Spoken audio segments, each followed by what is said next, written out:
Our next, we do have consensus on the order of business, and our next item is 6.01, our student representatives to the board. Thank you for coming. I see new faces and familiar faces. So, Atticus, do you want to take it up to start? All right. Hello, everyone. Super good to see you all. Can't believe it. Last meeting. I really enjoyed, presenting all these times and getting to know you all. But it's going to be a good one because I have a special guest here.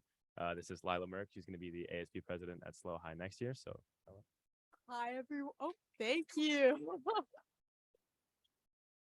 Hi, everyone. Super grateful to be here tonight. And I'm really looking forward to the next school year and getting to know all of you. So thank you. all right. Yeah, you guys are definitely in good hands. So I'll just get started with it. We have had some busy weeks at SLO High recently. Last week on Tuesday, we had our senior recognition assembly. Basically what that was is where all the seniors got together in the gym and were recognized. So all of the students on campus came down to the gym. Seniors were recognized for just the colleges they were attending to, completing CTE pathways, scholarships, athletics, all those good things. There were also some teacher awards given out, and some retiring teachers were honored. And then the big Teacher of the Year award was awarded to Mr. Bristol, who teaches calculus at our school. So yeah, overall it was a really great day. And then also the 8th graders came to our campus that day. We gave them tours around campus just to kind of show them what we offer at SLO High and show them the ropes a little bit. And then also they went to the theater to see a Q&A session from a student panel where they just kind of asked general questions about SLO High and what to expect. So that was a great day as well. And then later in the week, we had Golden Tiger Night. So Golden Tiger Night was Wednesday night. Basically, Golden Tigers is like the Oscars or the Grammys, but for academics, So we just kind of had an award show where we all hung out and celebrated. It was basically for each course, a teacher was allowed to select 2 students who they awarded their Golden Tiger. And then you go up on the stage, shake some hands, get a nice shiny certificate, and you just kind of overall have a really great time. And it's important to recognize the students who have been working hard. So Golden Tiger was very fun. And then later in the week on Friday was my favorite event of pretty much the whole year. It was Tiger Olympics. It's been my favorite event since 5th grade because basically what that is where 5th graders and 6th graders come to our campus and just play sports and check out classrooms. So they all competed and had a blast just playing all the sports that we offer. And then we also gave them STEAM tours around campus to see the different classes that we offer, electives, science-based classes, stuff like that. Bishop's Peak won the Tiger Olympics this year, so congrats to them. But Sinsheimer definitely had some strong-looking 5th graders, so I think that's my pick for next year. But overall, yeah, Tiger Olympics was a great day. And yeah, for future news, tomorrow is our Powder Puff game. So Powder Puff will be played down at Holt Field. We'll have freshmen versus sophomores, junior versus seniors.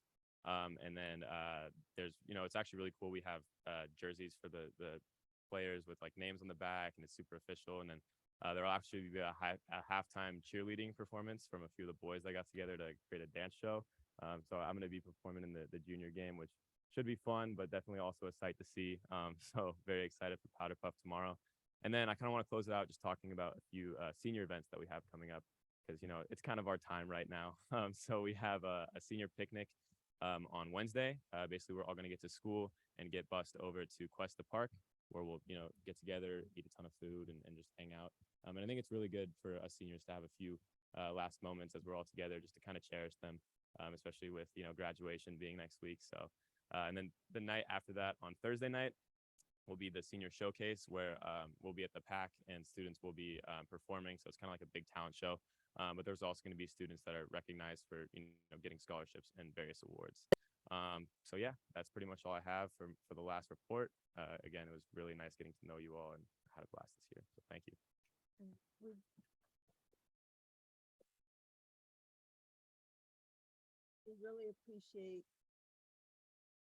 We really appreciate all that you brought to the table and the information, and you did a wonderful job keeping us thoroughly informed of what the events at San Luis Obispo High School. So enjoy next year at. Thanks, Atticus. Thank you. All right. Hi, everyone. It's nice to see you all again. It's been a minute since I've been here, but Recently, we had a guest composer come into our band, which it's been about 4 years since we've had a guest composer. Dr. Quincy Hilliard came in, and it was really wonderful to work with him in band, and just an incredible privilege to work with another composer. Our music production class premiered their student-produced album last week, which was a big hit. It ranged from heavy metal to classical, and it was just a very good album. Our drama club did a 24-hour musical with auditions, rehearsals, and performances all happening within 24 hours, which is very impressive and very hard to do, I feel like, because I'm not in drama. But the performance was Camp Rock on Saturday night. And our anatomy and physiology class went to Cal Poly's Cadaver Lab, and they earned high praise from Cal Poly professors and grad students. And we have 8 out of 10 more high school students that will be interning at Cal Poly in the science department this summer. For our surf team, we took first in our division and had 3 individuals place in first. So shout out to Finn Whiteson for the most valuable surfer. He got first place in men's shortboard, and he was 6th overall in state championships. Sydney Phillips, first place for the women's shortboard, and Ginger Russell, who was first place in women's longboard. And then kind of like Slow High, we had our student recognition assembly last Thursday, which was basically the same sort of situation. We had our 8th graders come, they sat in our freshman section, and then everyone else moved up a class, and then the seniors were on the floor. And then we led tours for the 8th graders afterwards. And so I have a couple of stats from the class of 2023. So 79.8 of our students completed high school with at least 80 hours of community service. 96 students will continue their education at a community college or trade school. 59 students have decided to enroll at the following 4-year universities. We have UCLA, UC Irvine, UC San Diego, UC Berkeley, UC Santa Cruz, UC Davis, UC Santa Barbara, Boston University, U of O, Westmont, Cal Baptist, Harvey Mudd, University of Redlands, Oregon State, University of Arizona, Occidental College, University of Hawaii, Cal Poly SLO, Arizona State, Fresno State, Long Beach, San Francisco State, San Jose State, and San Diego State.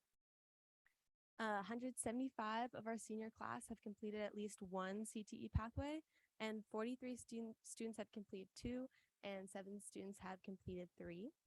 One of our students is going to serve our country in the United States Army, and 6 of our students intend to play sports at the collegiate level. So those are some cool statistics that Mr. Scaldi ended up putting together and sharing with all of us. We also, another thing that the seniors have been doing is we had our senior prank today at school. And we showed up, there was probably like 30 or 40 of us out of the 180 students, but we showed up at 1:30 or 2 in the morning, and we camped at our school in the quad with all the sprinklers and everything. But we were there like on the new semicircle. We had a great time. We made breakfast in the morning. We gave Mr. Scaldi some orange juice and a Danish. But that was a really good bonding experience. And then upcoming events, just we're having our finals this week and next, and we have our trip to the ravine, and then tribute night and graduation.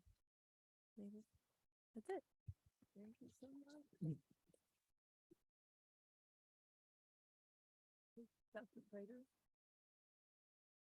I have to say, you guys, I'm so impressed with each of you. Lana, Michaela, Atticus, you've set the through the years, the bar just keeps getting set higher, and you guys found a way to just bring it to a whole nother level.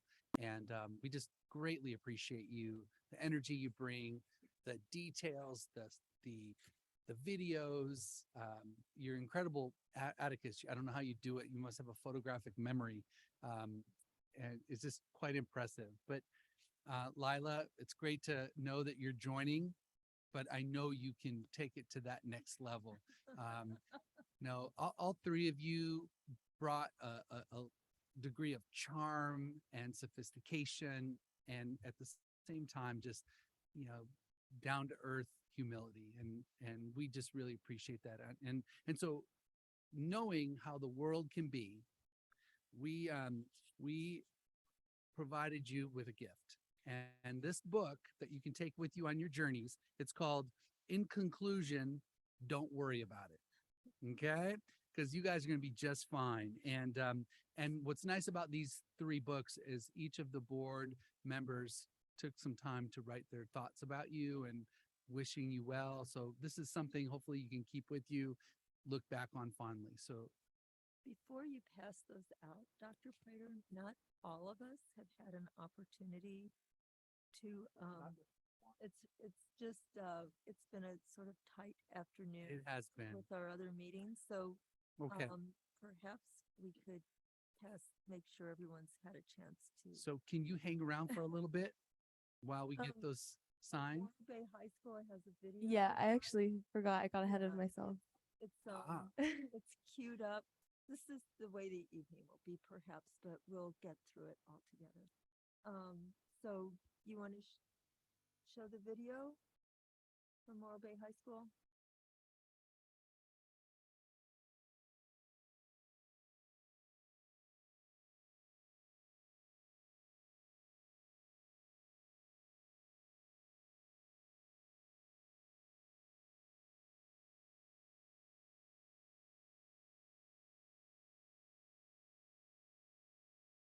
Close my eyes and I can see a world that's waiting up for me that I call my home. Through the dark, through the door, through where no one's been before, but it feels like home. They can say it all sounds crazy. They can say I've lost my mind. I don't care, so call me crazy. We can live in a world that we design.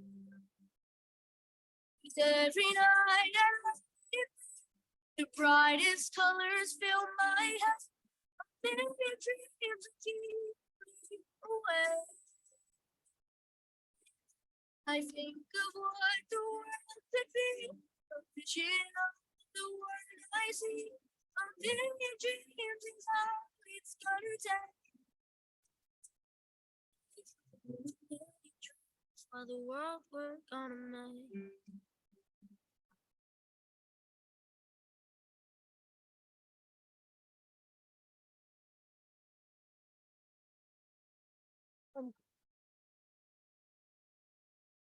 And please let us know where you will both be next year.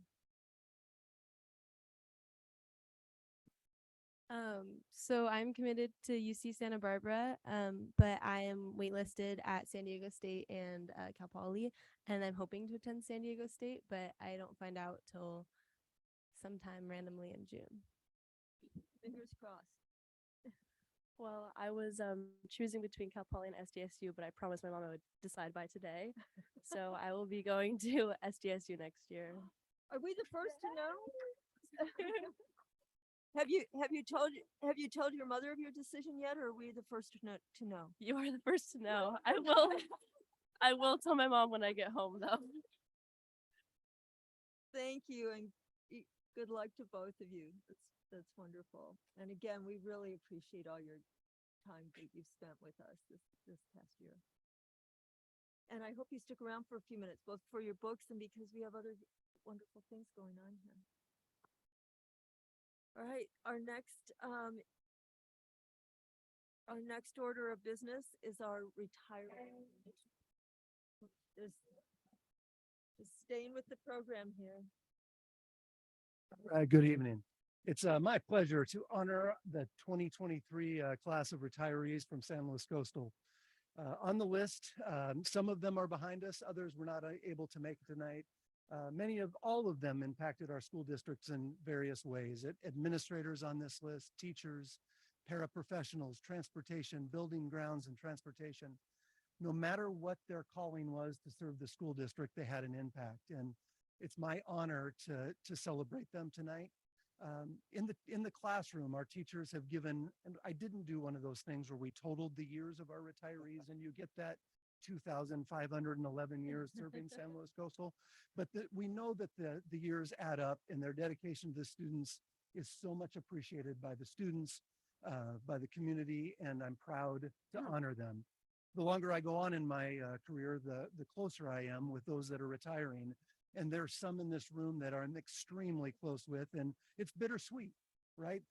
I'm so happy for them and sad that I don't get to see them as often as I will in the years to come. But again, please join me in celebrating the 2023 retirees. With that, Dr. Prater and board, if you come out here, retirees, when your name is called, if you come this way, Mr. Pinkerton is going to hand you a rose at the end. So we're going to start from my right over here to the left.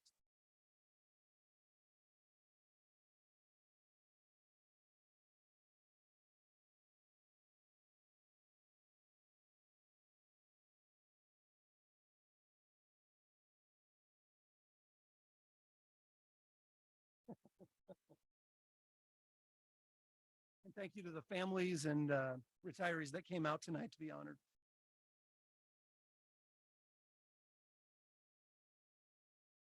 Point out this is in alphabetical order. So Tirza Abuan.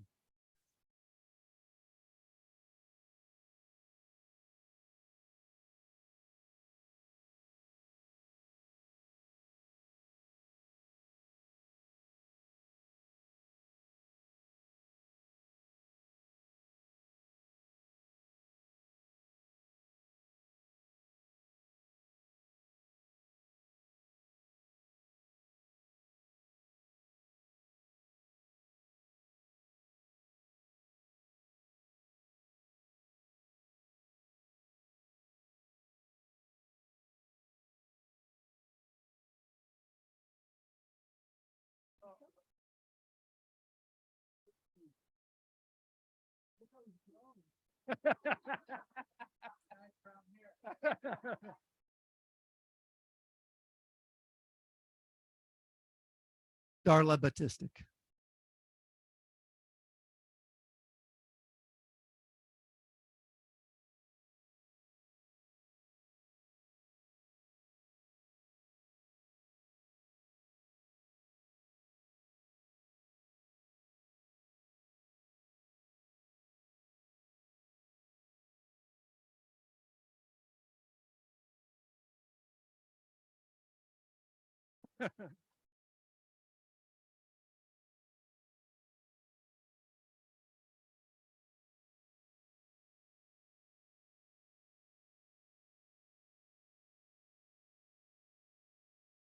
Jed Brewington.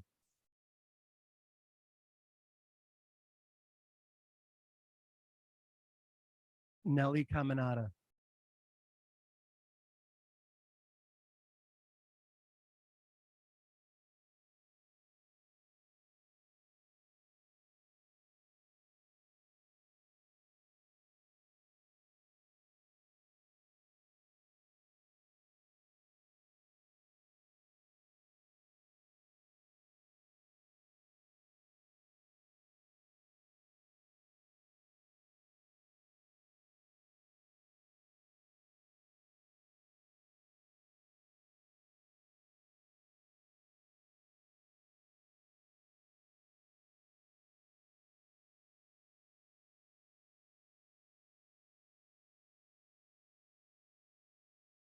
Hugh Koch.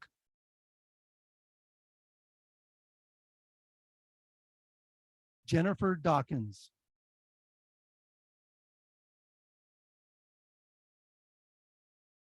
Joanne Dewey Collins. Julie Dye.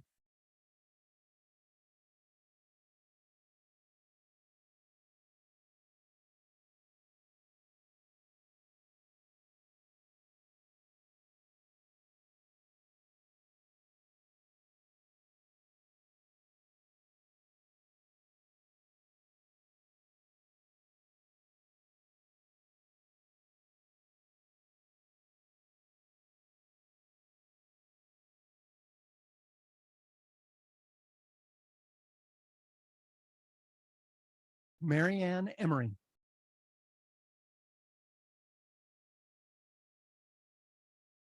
Diane Frost.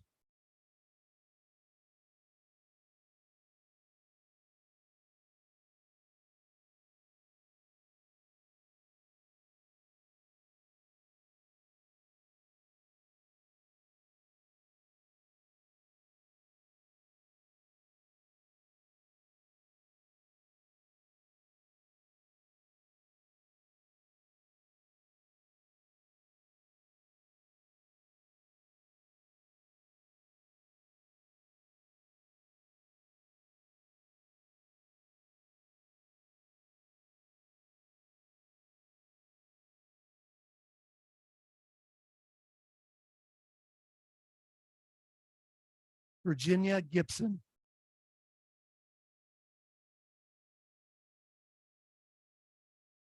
Mary Herrera.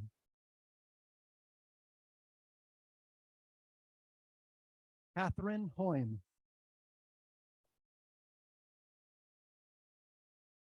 Elaine Johnson. Jim Johnson.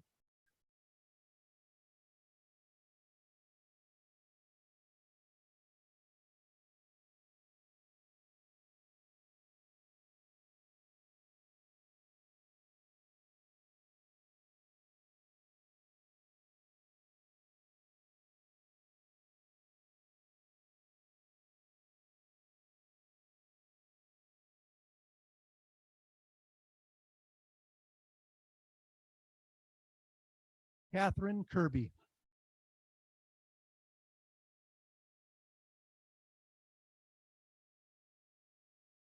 Murray Kirby.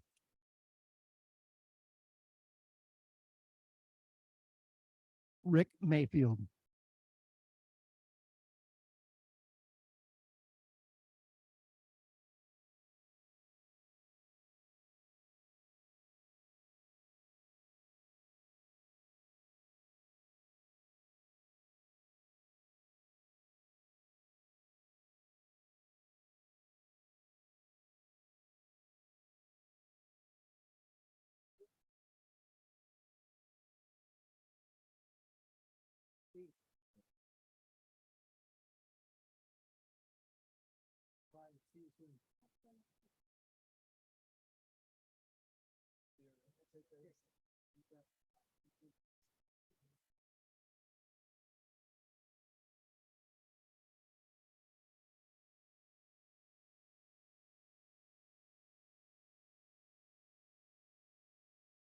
Margaret Morrissey.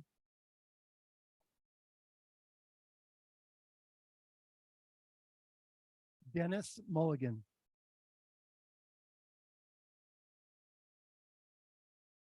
Karen O'Donnell.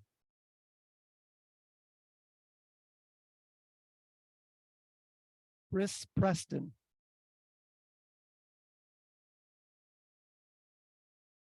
Jennifer Sheridan. Ivan Simon.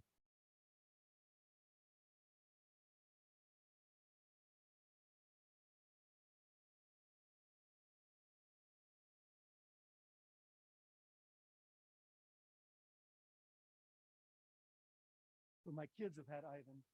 Over the years, I'll get a random paper that they wrote 10 years ago to send to different mail. My favorite gift was a book by Herman Block. I guess Justin Block. Yes, he's cleaning out his room. I got Herman Block.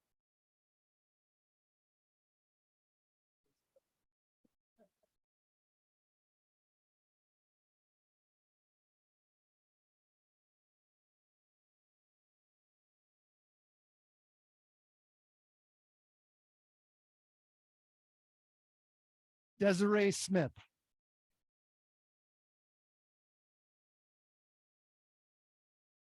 Teresa Sullivan. Jane Taylor.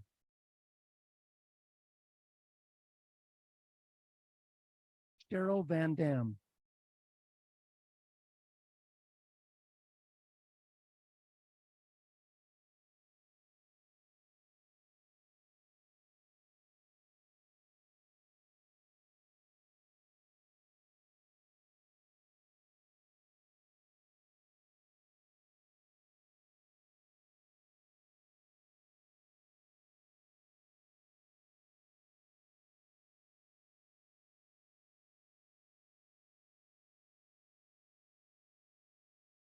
Deborah Wells Hutcherson,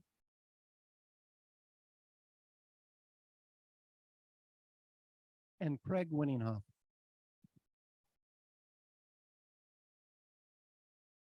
So board, if you want to have a seat, we're on our TVs here. We're going to play a video, or you're welcome to stand. Honoring, you'll get to see all our retirees and some pictures that they sent in.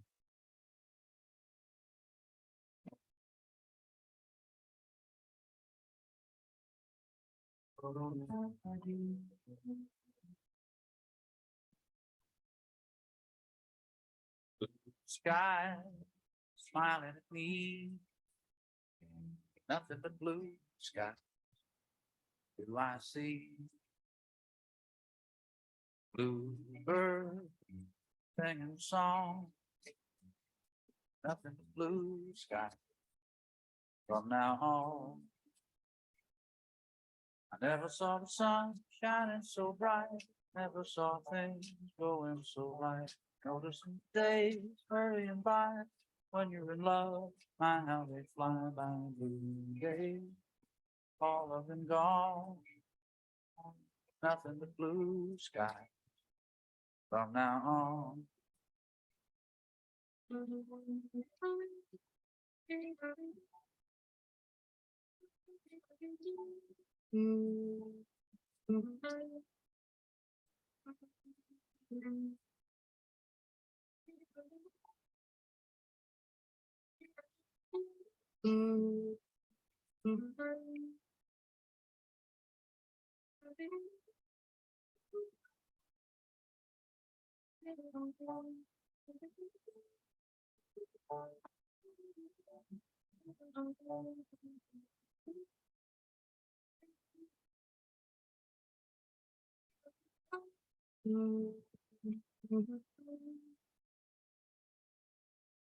Blue sky smiling at me, nothing but blue sky.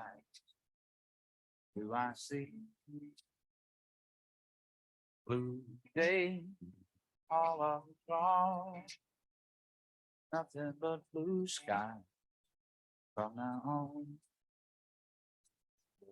Blue sky smiling at me, nothing but blue sky.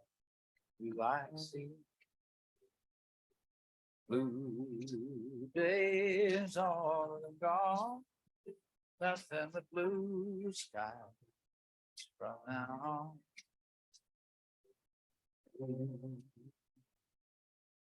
Sky smiling at me, nothing but blue sky. Do I see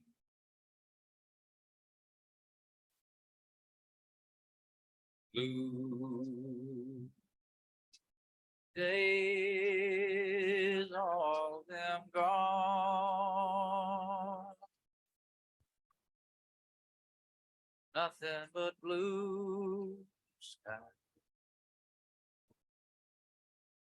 from now on.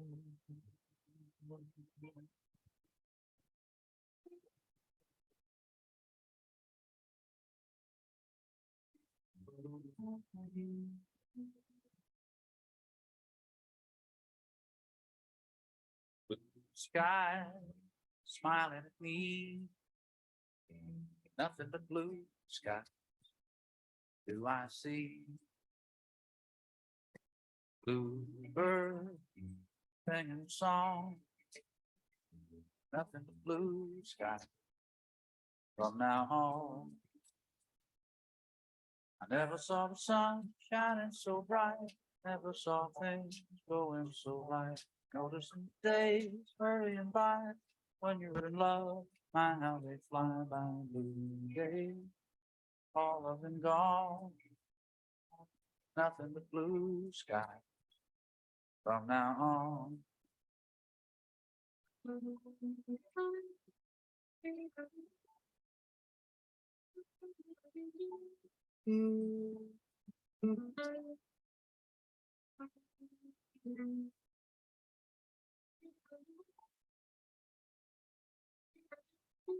Blue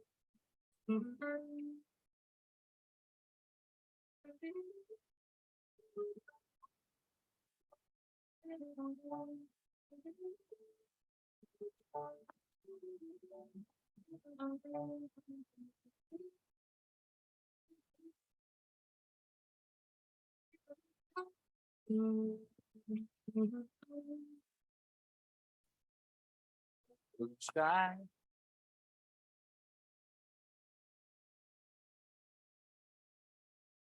And I think we're going to take a short break now, but how about one round of applause for our retirees? Congratulations.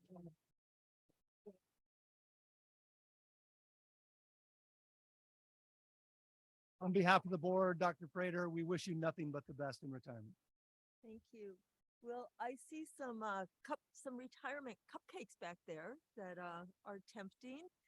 Why don't we take a break? It's 5:44. Take a break until just a few minutes before 6 o'clock, please. Get through the rest of our meeting. Thank you. Enjoy.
be just a little bit familiar with all the different national and local controversies that sometimes reach our ears, whether it's in the media or our own experiences here in the county.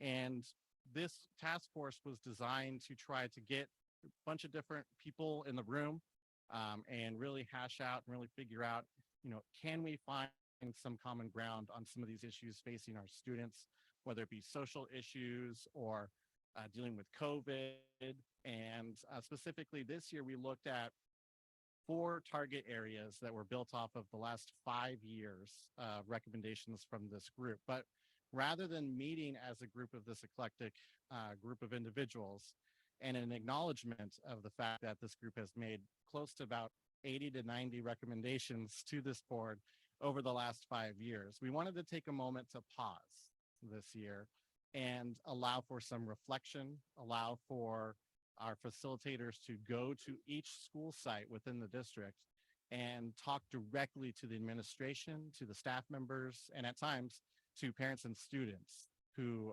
are there at the school site, and talk about what impacts have been made from this group's recommendations, from the board's actions in light of those recommendations, and what progress still needs to be made going forward. So really looking at what has been accomplished, what is being accomplished, and what will be accomplished. And I won't go into the full details of the report that was provided to you all, but I did want to highlight a couple very interesting themes that we saw from site to site. And we tried to break it down by elementary school sites and secondary sites. That's where we saw the most commonalities for probably obvious reasons. But specifically, we noted that the issue of belonging, the student's sense of belonging, you may have seen the presentations tonight from our student representatives. A lot of it comes from that student leadership and the example that peers set, and as well as the impact of students to be able to talk to and speak to their own issues that they're seeing at their school sites, whether it be in student senate or in another student leadership group. That was really a telling sign. Like if there was a strong leadership of students at the school site, that likely meant that their scores on belonging or their feelings of belonging were high, that they really saw that value in their school and in their community through their student leaders. We also saw, in particular at the elementary school level, that when the elementary schools had either it was a Leader in Me program or something like that type of program where they were giving tasks and responsibilities to 4th through 6th graders, that is where they saw high belonging scores at those particular school sites. Whereas at other school sites that didn't have that level of leadership opportunity for students, they were questioning why those scores were maybe a little bit lower. They're not sure. Maybe it was the students didn't understand that term, but it wasn't so clear to them as to why the students at their particular school site did not feel like they belonged. There was also significant support and acknowledgement of the elementary sports initiative, where more elementary school students were able to participate in sports activities.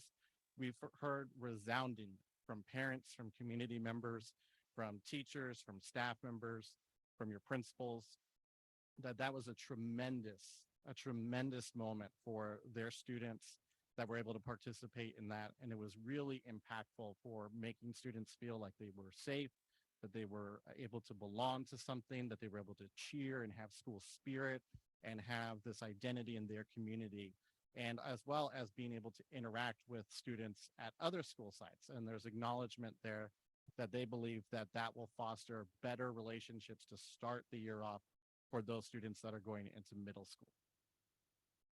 So those are two things I really wanted to highlight at the elementary level, that strong leadership amongst the students and their peers and the sports initiative. At the secondary level, I think we all know the big concern, which is about social media. And as much as our staff and our students strive to kind of rise above and to demonstrate leadership, demonstrate a sense of community amongst themselves, there is this lingering issue of social media and the impact that can have on bullying issues, on the way that students talk about other people, other individuals, other groups, even if it's sort of an amorphous idea of a student or a person that belongs to a different race or culture or gender. But that social media was informing and driving their potentially negative or even harmful comments about those students. And that was becoming a very big obstacle that administrators and staff are really struggling to grapple with. How do we get our parents ready for this at the upper elementary and middle school level? How do we react and respond to trends and memes that can appear instantaneously and almost overnight at school sites? And how do we keep staff aware of different terms and phrases and hashtags that might immediately have impacts on the school environment the very next day? And that's a struggle to keep up with, and one that we didn't necessarily have an answer for yet, but one that continues to pose questions for our group. And then lastly, there's also a lot of concern about at the secondary level for staff, making sure there's enough professional development on cultural relevant teaching and trauma-informed practices, and making sure that they have the training and expertise that they need to be able to handle students that come in with these issues, or students that are experiencing these issues and coming to them either after class or before class, or they're seeing it through their work that's being submitted during the course. How do they have the tools to respond to that, and how do they reach out to administration to tap into the plethora of resources and services that are available? So, hopefully nothing that I'm sharing is too new to you, but it is something that we did see throughout our tour this year. I'm speaking on behalf of Maggie Torres and Gila Paragabagar, who have been instrumental in facilitating this common ground group. And the next task that we have is to move forward with reconvening this group this coming year and talking directly with our administrators that we talked with this year to figure out where they're going and what is the next step for their individual school sites. But we did want to take a moment here to share with you our efforts in hopes that you can consider them as you develop LCAP and goals for the next school year. Thank you. Thank you. Dr. Prater? Yeah, I just want to take a moment and express my appreciation for Josh, Gila, Maggie. They created a structure, a framework for going out to each of our sites. And it was important that this be an independent body as opposed to me or my team going out and talking to individual principals and staff members. So it gave, I think, a more valid and probably authentic kind of analysis. And so Gila, Maggie, and Josh have kept in close contact with me as their year progressed, and it helps me better understand as we move forward how to work with the Common Ground group to continuously refine our ability to improve our practices in order to keep our schools functioning at a high level, both academically and socially. And so this analysis really did bring forward some excellent data points that we'll be able to then zoom in on next year with the team and with the emergingly new Common Ground group. Over the summer, I'll be asking new members to join, and I look forward to keeping that group very diverse, very kind of politically balanced, and will allow us to really continue that important work. And as Josh said, it's a nationally recognized model for how schools can honestly inform themselves, districts can honestly inform themselves as to what's going on out there and how to best proceed in a way that reflects a common ground approach. So Josh, thank you. Thank you. It's you've given me great work, great material for me to plan with my team this summer. Thank you. Thank you. Thank you. Any questions from the board? Thank you for that presentation. I think this is something that as a district we can be proud of, and that it helps to advance both our involvement with the community at large and bring them into the San Luis Coastal Unified School District fold a little bit. So thank you very much. All right, our next item is 7.01 correspondence, and at the time the agenda was published, no official correspondence had been received.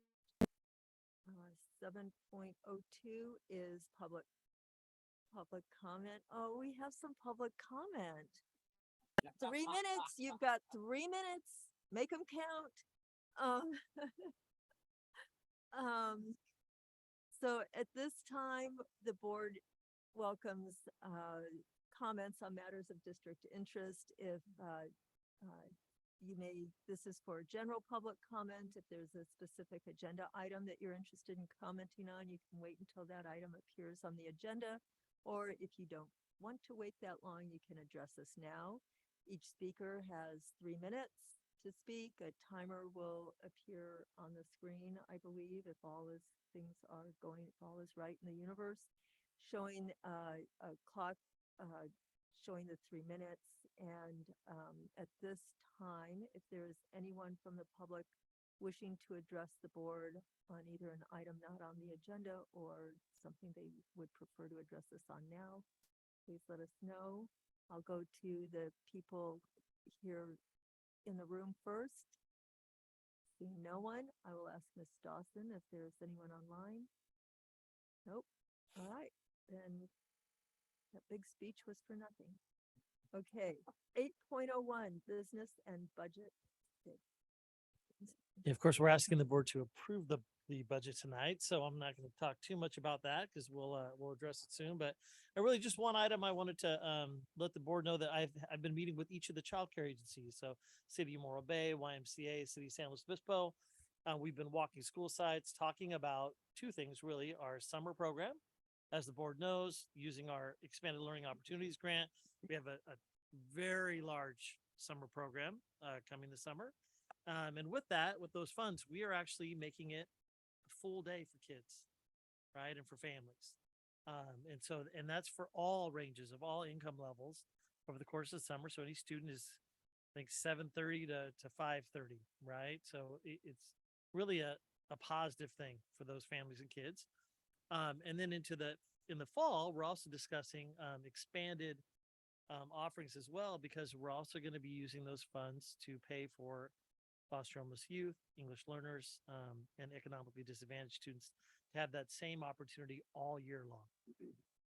My hope is to analyze that after the summer, see how much ELOP funds we have, and if I can expand those funds out greater to more kids, then we'll do that at those sites. In working with the child care agencies, they're excited about it in that there was a lot of families that maybe didn't qualify because there were lower income families, and now they may be able to utilize those funds that they're saving because we're paying for those students for more families. So it's really just a positive thing. So again, kudos to the governor for ELO funding and expanded learning rights. We don't always give kudos to the governor and to the legislature, but in this case, this is really, I think, going to be a real positive thing for kids and for families. Right. Educational services update. Yes, thank you. Just two short updates for you this evening, starting with our elementary reading committee. We had our fourth in a series of meetings this afternoon, and these are day-long meetings with a really dedicated group of teachers and administrators. We have a couple of parents on the group, and today they determined what the 2 piloted curriculums will be for next year. So this was a really big decision that they've been working on all year. So they have come to the conclusion that Houghton Mifflin Harcourt Into Reading and McGraw-Hill Wonders will be piloted at our elementary schools across the district next year. They also worked on and determined the rubric that they will be using next year in their work and set their schedules for starting the pilot. So really, really got a lot done this year. And again, a complicated topic and really important topic for our elementary schools. Have to give a shout out to the people who spent so much time on the committee developing the work. Chelsea Smiley, who's here with us tonight, Darla Batistic, Adrian Harris, and of course, Rick Mayfield. So much more going on next year on this committee, really analyzing the pilot, but a great start this year. And then just the second thing, yes. Mr. Unger.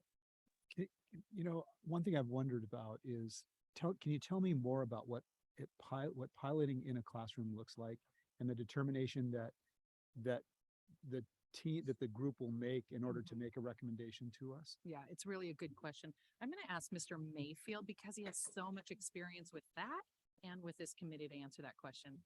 When we invite publishers in to do their presentations, they're all very well polished, you know, and their curriculum is the next greatest thing. And you don't really know what it's like until you get in the classroom and try it out.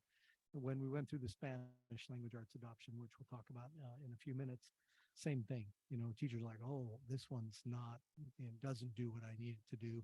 Whereas something else is really powerful, easy to use. The kids respond to it. They're engaged, that kind of thing. So they had a long debate. They were looking at 3 different programs. So there was a third one too, and went back and forth about, you know, which 2 to try. So they finally, at the end of the day, selected these 2. And then the rubric, the purpose of the rubric is to be able to measure accurately what value these programs have. So it's a little bit more objective, you know, like what ELD components does the program have? You know, does it do all these things that we identify? And so today they kind of looked at the language of the rubric and went through that. So it's a good process. It's thorough. And when we get to the end of it, teachers have a very good idea and they'll say, yeah, this is the one.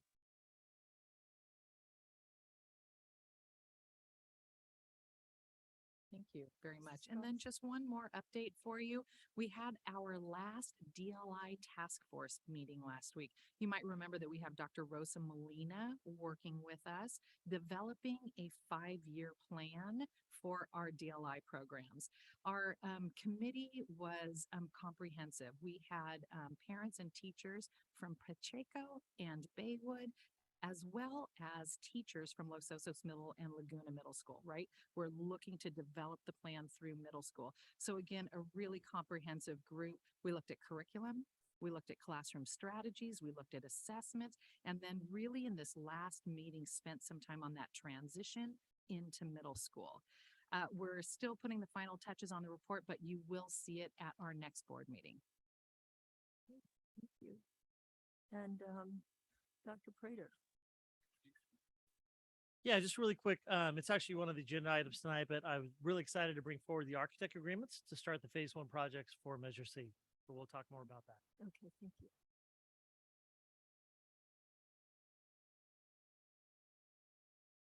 This is a really exciting opportunity when we honor our retirees. And it's also bittersweet for me because I've grown so close and rely so heavily on our assistant superintendent, Diane Frost, as well as our elementary director, Mr. Mayfield. And so I just didn't want to let this night go by without saying a few words on each of their behalfs. And I want to, if I could, what I'll do is I'll start with Mr. Mayfield. And Rick, could you come on up here? Just hang out over here for a minute. And then I will end my comments with Mrs. Frost. And so before I go into my comments that I worked on, I just want to share my favorite story. And it's a bit of a levity. It involves Mr. Block and it involves Mr. Mayfield. And I was brand new. I was first year superintendent here. And I didn't really know people. I was trying to get my arms around things. So I was out visiting sites. So I started this particular morning, mid-morning at Pacheco. Mr. Mayfield has that unique ability as an elementary principal, master elementary principal, to know when the superintendent's anywhere near his campus. And so there's no sneaking up on him. And so I walked up and there he was waiting for me. And he said, hey, can I take you for a tour? And I said, I'd love one. Off we went. And it was fantastic. And I said, you know, Rick, I go, thank you for this tour. He started walking me out to the parking lot, and we were standing right out in front of his school. And stone faced, just clear stone faced. He looked at me, he said, so where are you going next? And I said, well, I'm going to go see Mr. Block at Bishop's Peak. It's right around here, isn't it? Just down the street. And he goes, yeah, about that. What time is it? And I said, oh, it's about 11. He goes, yeah, Wednesdays at 11. Yeah, Mr. Block's out golfing on Wednesdays. I'm sure you know about that. So you probably won't see him if he goes there. So I thought he was serious. I'm like, I need to go to Bishop's Peak. This can't be. Principal's golfing during the day. So I went to Bishop's Peak, and there was Dan. And I told Dan Block what Rick had just told. Well, soon, just so we're clear, they're really close friends. So that's a little bit of levity for who Rick Mayfield is. And I just thought I'd share that as a starter.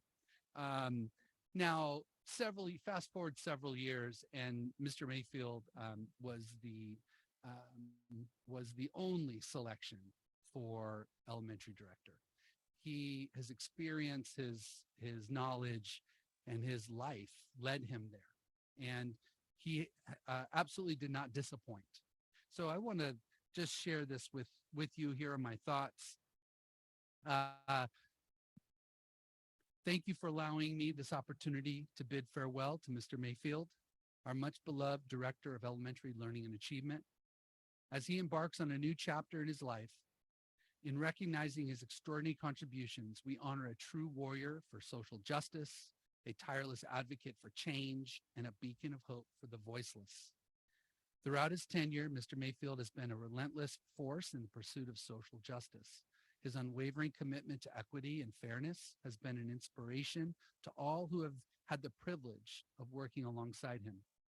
Since meeting him in 2010, I have been a witness to how he has fought to break down barriers and promote inclusivity within our educational system, leaving an indelible impact on our community. Mr. Mayfield's exceptional ability to connect with others and understand diverse perspectives has made him a true change agent. His commitment to cultural competence has paved the way for a more inclusive and equitable educational environment for all of our students in San Luis Coastal. Through his efforts, he has fostered an atmosphere where every student, regardless of their background, feels valued, respected, and empowered to succeed. One of Mr. Mayfield's greatest attributes is his unwavering dedication to being a voice for those without one. He has fearlessly spoken up for the marginalized communities, advocating tirelessly to ensure that their needs and concerns are heard and addressed. His compassion, empathy, and deep understanding of the challenges faced by underrepresented groups have made a profound difference in the lives of countless students and families in San Luis Coastal over the past 3 decades. Mr. Mayfield's level of commitment to all the right things is unparalleled. From the moment he joined Pacheco Elementary School as a young teacher, he demonstrated an unwavering dedication to providing a high-quality education for all students. He has worked tirelessly to create a nurturing and supportive environment, especially in our dual language immersion schools, where every child can flourish and reach their full potential. His passion for public education and his unwavering belief in its transformative power have inspired both students and colleagues alike. In all his endeavors, Mr. Mayfield has exemplified the true meaning of dedication, whether it was staying late to mentor a struggling family, collaborating with teachers to develop innovative curricula, or advocating for policy changes at the district level. His commitment to excellence has been unwavering. His energy, enthusiasm, genuine care for the well-being of our educational community, and wise counsel have left a profound mark on this organization. As we bid farewell to Mr. Mayfield, we express our deepest gratitude for his extraordinary contributions to our educational community.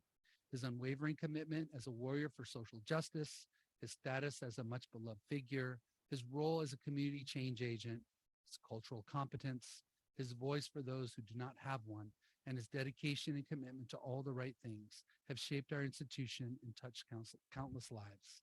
Thank you, Mr. Mayfield, and know that you are an inspiration to us all. Thank you.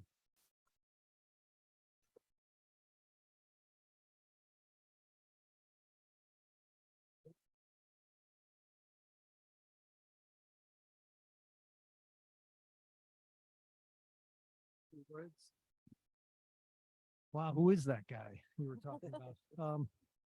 I just want to thank Dr. Prater and all of the board members for the opportunity to serve the students and families of San Luis Coastal Unified. What an honor it has been for me to be a teacher, then a principal, and to serve in this role as K-12 director and now as elementary director. We've been through a lot and we've come a long way, and it's all been great. And I've enjoyed every bit of it. So thank you for that opportunity, and thanks for having the confidence in me to do the job.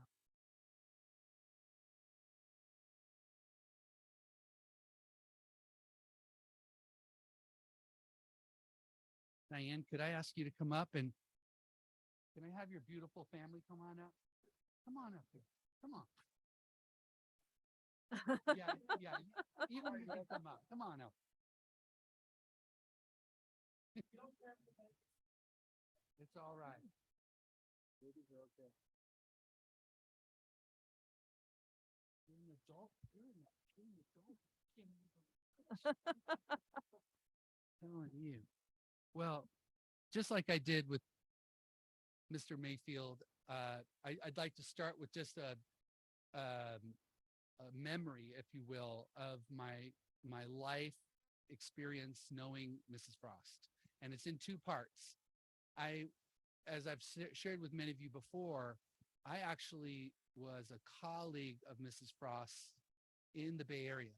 We were principals together in separate districts, but we knew each other indirectly through that. We were local in the local community.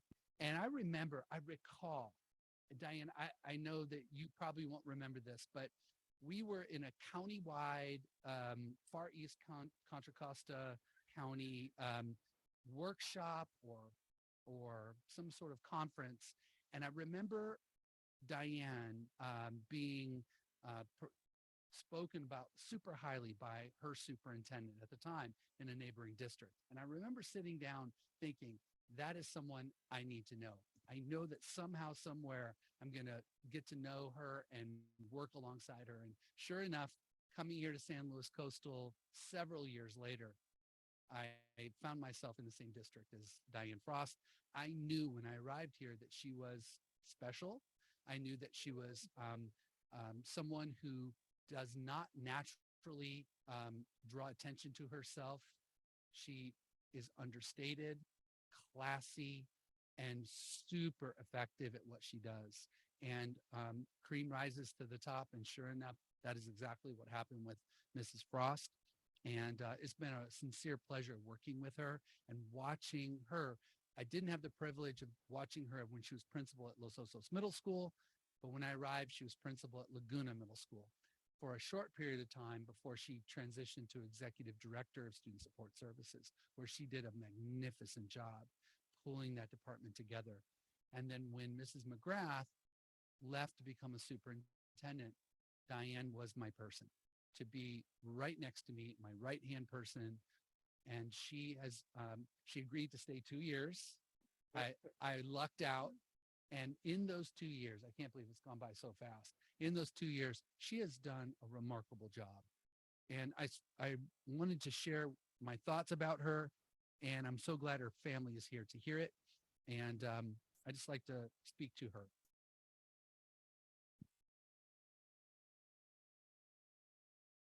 I would like to take a moment this evening to honor and publicly acknowledge the retirement of our esteemed Assistant Superintendent of Education, Ms. Diane Frost, whose unwavering dedication and exceptional qualities have left an important mark on our educational organization.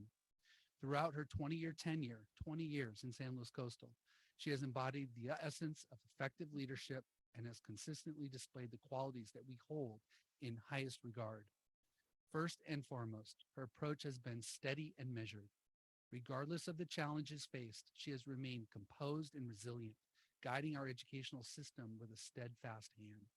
Her calm demeanor and thoughtful decision-making have instilled confidence in her colleagues and has set a high bar for us all. In my experience, Ms. Frost's unrivaled professional ethic has been a key reason for her success. She has consistently upheld the highest standards of integrity, ensuring that her actions align with her core principles. Diane's commitment to fairness and honesty has garnered her the utmost respect from her peers, while unwavering ethical conduct has been an inspiration to us all. In every interaction that I've witnessed, Ms. Frost has demonstrated a respectful and inclusive approach. She has fostered an environment of collaboration and open dialogue, valuing the opinions and perspectives of others. Her ability to listen attentively and treat others with kindness and courtesy has earned her the admiration and gratitude of everyone she has worked with. Throughout her 3 decades of service in public education, Ms. Frost has displayed courage in tackling the complex issues that often arise at our level. She has fearlessly advocated for what is right, even in the face of adversity. Her determination to make a positive difference and willingness to take bold steps have pushed our organization forward and have shaped the educational experiences of countless students. Above all, Ms. Frost's character has been nothing short of honorable. She has consistently acted in the best interests of our students, teachers, and staff, placing the needs of others above her own. Diane's unwavering commitment to the pursuit of excellence and her dedication to fostering an inclusive and supportive environment have left an enduring impact on the culture of the superintendent's office and the district community. Lastly, Diane's competence in her various roles in San Luis Coastal deserve praise and acknowledgement. Her knowledge and understanding of educational practices, coupled with her strategic thinking and innovative ideas, have helped to propel our institution forward. Diane's ability to navigate complex challenges and find acceptable solutions has endeared her to many within our district. As we bid farewell to Diane Frost, our retiring Assistant Superintendent of Education, we express our heartfelt appreciation for her numerous contributions. Ms. Frost's steady leadership, measured approach, unrivaled professional ethics, respectful demeanor, courageous advocacy, honorable character, and competent guidance have shaped our institution in positive ways. May Diane's retirement be filled with well-deserved joy and fulfillment, and may her professional legacy serve as a constant reminder of the impact one dedicated individual can make in public education. Thank you, Diane.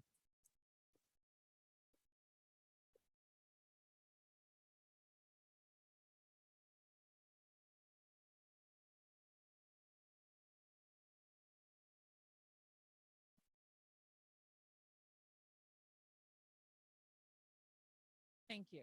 Thank you so much for those kind words. That's just amazing. And I truly appreciate it. 35 years in education, it's hard to believe. It's hard to believe because I love it now like I loved it 35 years ago when I started. We moved to the district 20 years ago, just before Dr. Prater and his family, and it was just the most amazing move for my family, for me, and then the work I got to do in this district, I'll just never forget. Starting at Los Osos Middle School, Laguna Middle School, going up to student services, and then ending my career in this position, working with this amazing board and working with this amazing team, Dr. Prater, Mr. Pinkerton, it's been the most amazing 2 years. So I would just want to thank you for everything. And then as I look behind me, my family, you can see the reason I'm retiring, right? Why would you leave a great job like this in a beautiful profession? I have this wonderful family and this amazing husband, and we're going to travel and do all those things that retirees do. So thank you very much.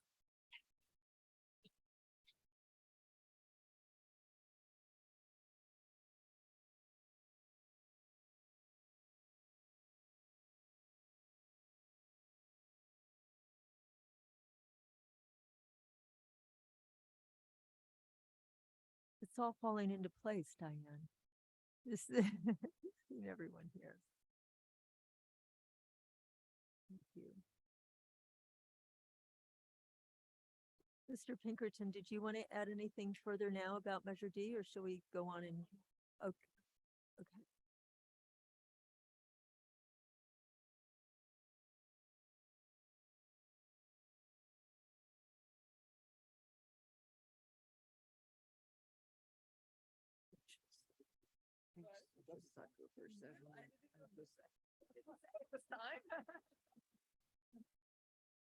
Are you ready for it? I'm so ready.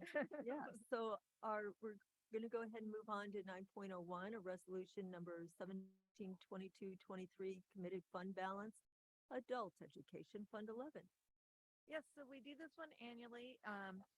When Gatsby 54 came out, it said that any funds that a district wants to commit takes a board resolution. Once we commit the funds, we have to use them for that purpose. So we do, for Fund 11, we make a contribution every year of $75,000. I think there was a set amount by the board years ago because it looks like we have about 4 more years to go on that. And at year end, we moved $75,000 into Fund 11. And this resolution just shows that we've committed the funds and we'll go into next fiscal year doing the same thing. Thank you. Is there anyone from the public who would like to address this item? And Ms. Sheffer, for the new board members, these 3 items you're going to see every single year at this meeting. Right. Anyone from the public? No. All right. Any questions from the board? A motion, please? Move approval of item 9.01, resolution number 172223, committed fund balance adult education fund. We have a motion by Mr. Unger, a second by Mr. Buckman. Mr. Banfield, Yes. Mr. Clausen. Yes. Mrs. Roger. Yes. Ms. Dover Drew. Yes. Mr. Unger. Yes. Mr. Buckman. Yes. And I'm a yes, motion carries 7-0. Take it away. Resolution number 182223, authorizing year-end transfers. Yes, so according to Ed Code and the County Office of Education, we have to submit to them this resolution that shows that the board has authorized us to do interfund transfers. An example would be Fund 13. We get indirect from Fund 13 into the general fund. That's considered a transfer. If we make a contribution to Fund 40 for any capital projects, that's a transfer. And so the county wants to know that the board's aware of the transfers, and this process happens at year end. Thank you. Anyone from the public wishing to address this? Thank you, Mr. Buckman. Thanks. Thanks for responding earlier, but can you just give me an example of what would be a what one of these transfers would be from where to where? So an example would be if we would like to take from the general fund, like we're going to do this year, $2 million and put it into Fund 40 for other capital projects. That's an example of a transfer that we do at the year end close. I'd like to make a motion to approve 9.02. Because Oh, I'm sorry. how much are we transferring? It depends. So for Fund 40 would be Or just- 40 million, or I mean 40 million would be 2 million. But then we do little transfers between like Fund 11, Fund 01, for indirect costs. Fund 13 we have for indirect costs, and those can be anywhere from, I'd say Fund 11's like 30,000 and Fund 13 might be slightly more. But those are probably the biggest transfers. Otherwise, we don't, those are the only ones actually, those 3 transfers. Between Are funds. you transferring between funds within the fiscal year? Or you're transferring between fiscal years? No, just within one fiscal year. Okay. So this is part of the year and close for 22, 23. Okay, thanks. Mr. Buckman, which one do you? Yeah, I'd like to make a motion to approve resolution number 18-22-23, authorizing year-end transfers. I'll second that. Oh, go ahead. Okay, Mr. Banfield. Okay, we have a motion by Mr. Buckman, a second by Mr. Banfield. Mr. Clausen. Yes. Mr. Banfield. Yes. Mrs. Roger. Yes. Mr. Unger. Yes. Mr. Buckman. Yes. Ms. Dover Drew. Yes. I'm a yes. Thank you. And looks like you have one more, resolution number 192223, approving temporary borrowings between funds. Okay, this is another annual resolution that we need to do per Ed Code and the county office. It would be if we did not have enough cash in our general fund or any other fund. Fund 13 historically would be the fund where they would borrow funds from, let's say, Fund 01. They have 120 days to pay it back.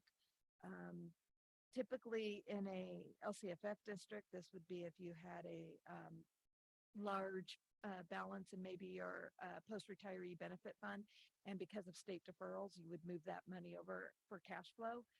But in our district being basic aid, since we get large chunks in November, a little bit in December, April, June, we don't tend to need to have funds moved into Fund 01. But we still would do it in case one day Fund 13 was, needing, right now they're flush with cash as well, but that historically before COVID maybe wasn't the case. So we just do this just to have an annual resolution in case something was to come up. Anyone from the public, Ms. Dawson? Any questions from the board? All right, then would like a motion, please? Regarding 9.03. Mr. Banfield, I see your light on. Do you want to go ahead and make the motion? Yeah, I move that we pass resolution number 19-22-23. I'd like to second that, please. A motion by Mr. Banfield, a second by Mr. Clausen. Oh, sorry, Ms. Overview. Yes. Thank you. Oh, no, just a yes. Okay, Mr. Unger? Yes. Mr. Buckman? Yes. Mrs. Roger? Yes. Mr. Clausen? Yes. Mr. Banfield? Yes. I'm a yes. So, oh, she's gone. You're, thank you, Katie, wherever you went. Oh, thank you, Katie, for that. All right, next is discussion action items. 10.01, our second reading of the LCAP. Can I share screen?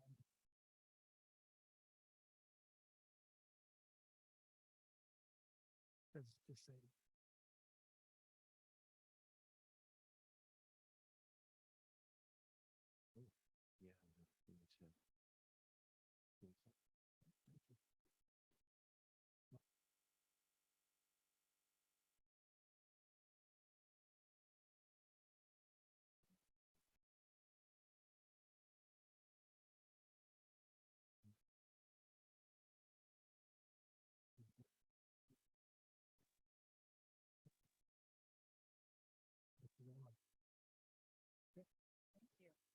All right, this evening, Mr. O'Connor, Mr. Mayfield, and I are here on our second reading of the LCAP. I'm sure you remember that we've discussed this on multiple occasions since January, and I think ending in mid-May with a deep dive at a study session.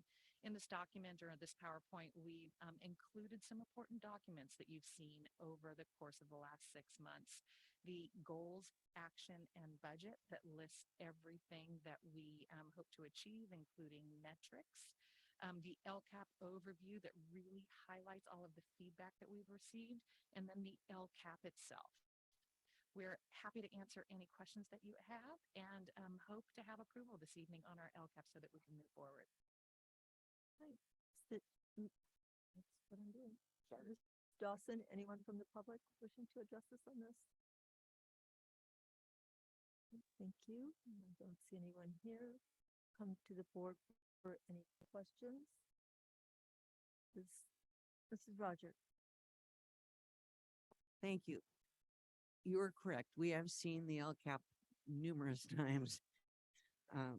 And I just, my only comment really about it is that next year is when we'll be beginning a new 3-year LCAP. So this is just sort of with some minor changes to a plan that was formulated 2 years ago. And I'm hopeful then next year that we will be looking with a really critical eye at what works and what doesn't work, because I anticipate that we'll be having to make some cuts as we run out of COVID funds and other funds. And so we want to be very targeted with the LCAP. We want to ensure that we're getting the best bang for the buck, that students are really responding to the programs that we put into place. So I'm sure there's other comment on the LCAP. I don't have any other comment. I'm happy to approve it tonight. And I look forward to hearing during the next year how things are going. Thank you. Mr. Buckman? Hi, it's me again. So I decided, Marilyn, I appreciate your comments. And I guess I should have looked at these over the years. I decided this time to read from the bottom up rather than the top down. So I did find a few things that Mr. Mayfield has helped me with, but one of the ones that that concerned me, or that I needed just a quick refresher, is, and I can get you the exact number, but I think Mr. Mayfield knows. There's a section in here where it talks about literacy for families, and it's specifically addressed bilingual families or single language families. And I'm just aware of some other families that just speak English that are also need literacy. So some more. Yeah, thank you, Mr. Buckman.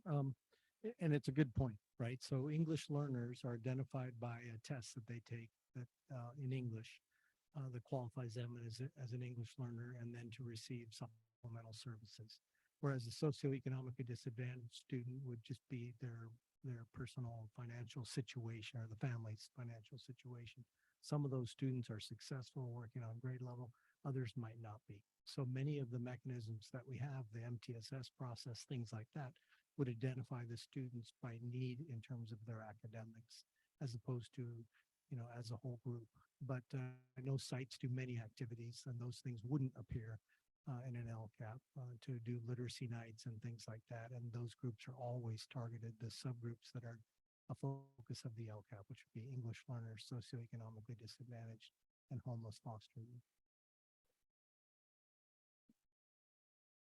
Go ahead. Yep. So if there's no other comments or questions, okay, then I'd be really proud to ask the board to join me in approving this year's LCAP. You guys have done probably more outreach than I've ever seen. And trust me, I've been involved for a long time, but more outreach than I've ever seen in an educational agency to get input. And this was an amazing effort, and I'm really proud to move approval of this year's LCAP. I'll second. We have a motion by Mr. Buckman, a second by Roger. Mrs. Roger? Yes. Mr. Clausen? Yes. Mr. Banfield? Yes. Mr. Buckman? Mr. Unger? Yes. Ms. Dobler. Yes. I'm a yes. Thank you. Thank you for all your efforts on that. You really. We should have approved the budget first before, just kidding. So now. That's how they build it. Okay. Our next item is 10.02, adopting the 2023-24 budget. The budget, yeah. So again, this is the third time the budget's been presented. We've talked about the budget throughout the year, the LCAP throughout the year, same thing. As we move forward, just as a general reminder for the public, for the board, it's kind of this weird budget cycle for a basic aid school district, right? So I'm asking you to approve a budget tonight that you have no idea what the actual revenues are going to be. And so for the public to know, so again, we approved the board on our best case knowledge of where it is today, right? That still could change even in the next month. So again, it may revise. The governor said he's going to take away a lot of the one-time funds that we received. And then the Synod and the Assembly came out last Friday and said, hey, whoa, not so fast, right? So they're now, the state legislature and the governor are now haggling it out. What's going to happen with the budget, those types of things. In the meantime, we have a debt ceiling agreement that we don't know what does that mean for unspent COVID funds?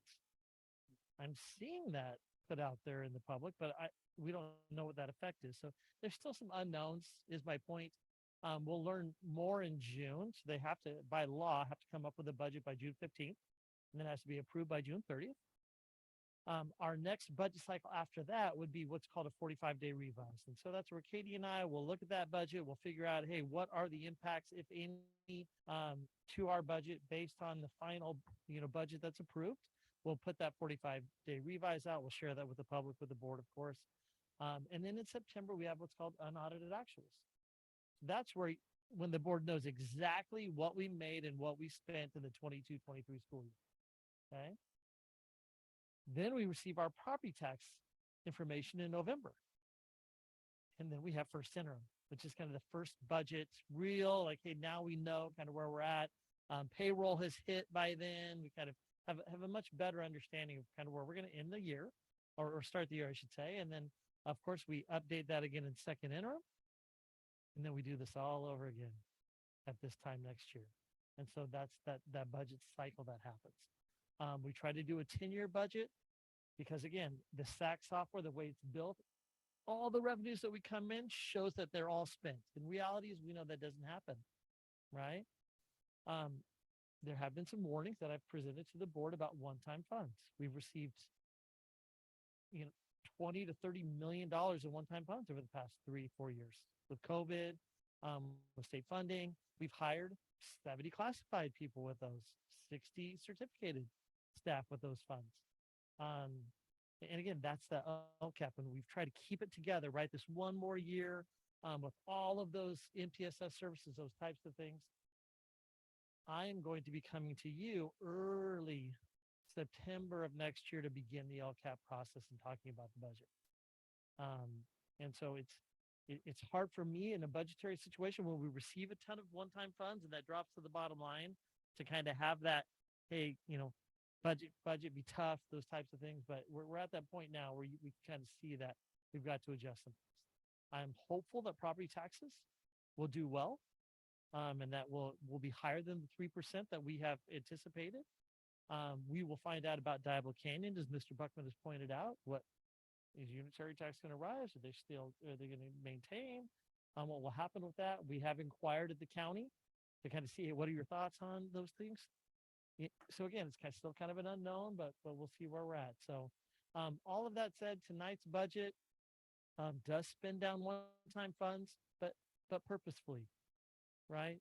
And really to focus on kids, to focus on those supports that we know that they need. And we'll work on next year's budget and LCAP, of course, and start early next year, possibly even doing some zero-based budgeting where the board, kind of look at some facts and figures, and then we work towards a specific number, which I guarantee you will cause a lot of heartache and pain as we go through it potentially. But those are things we need to do.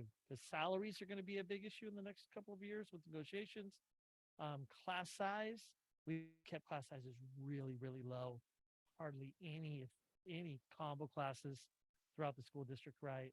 And we have really small schools, so it's difficult to do that at small schools. And then really, again, as Ms. Rogers said, what's really making a difference for kids? Those are the things we want to put our resources to and focus on. So I'm hopeful that we'll have a lot of those great conversations next year as we move forward. Thank you.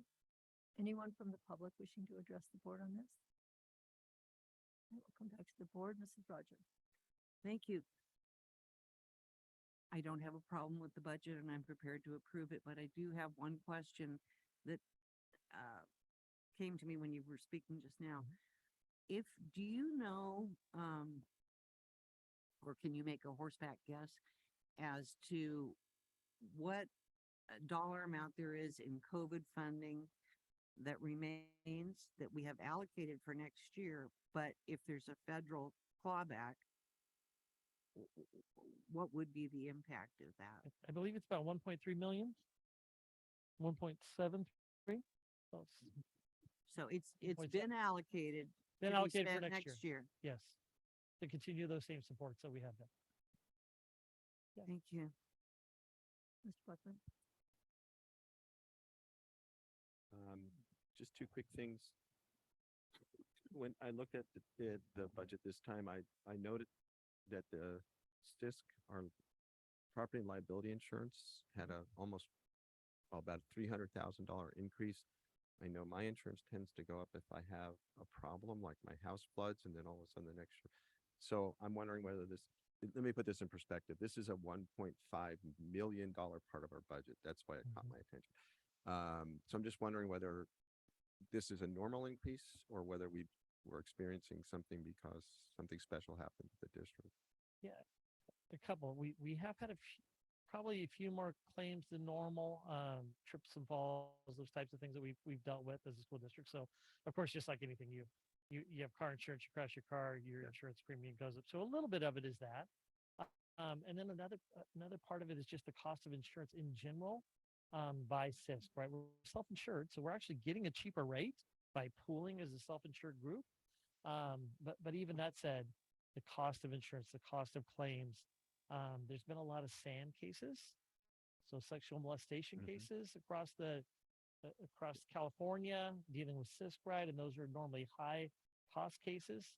And so those types of things are what's driving up insurance premiums. And again, because we're self-insured, the money comes from member districts to pay those, those insurance claims and rates. Medical insurance is another one that through COVID kind of stayed about the same for a year or two, but now we're starting to see increases as people are going back, getting those surgeries done that they put off for a year or two, and increasing. And then again, the costs of those surgeries and hospital care, those types of things are also going up. So it's kind of, it's a little bit of it's just the cost of doing business. We have increased our premiums in terms of, or not premiums, our deductibles as a district over the past couple of years too, to kind of keep that, low. So it's a little bit of, rolling the dice here. Are we going to have cases or not, have issues or not, right? So we'll have to pay 25,000 out or 15,000 instead of 5, but you say 50, 60, $1,000.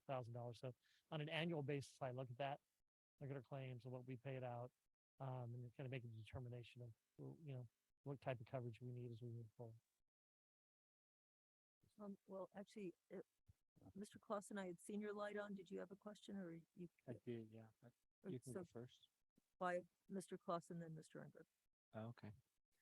All right. So my question is, last time when we discussed the 10-year budget last meeting, I think you guys suggested there's maybe some amount of funds from the one-time 2022-23 budget that could actually roll over into next year.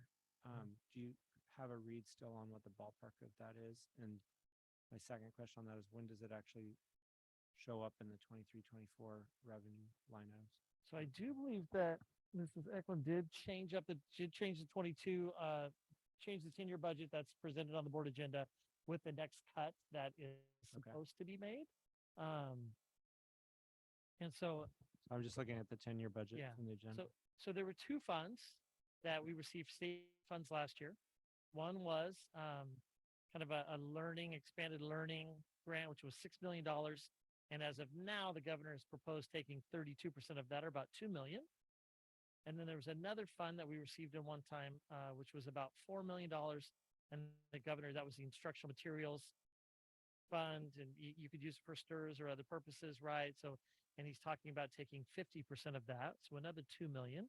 So again, $2 million would go forward, $4 million in the other one instead of 6 would move forward in those two. Again, the state assembly and legislature are going to battle it out over those final cuts. And then, of course, we have our COVID one-time funds that will be moving forward that Katie talked about.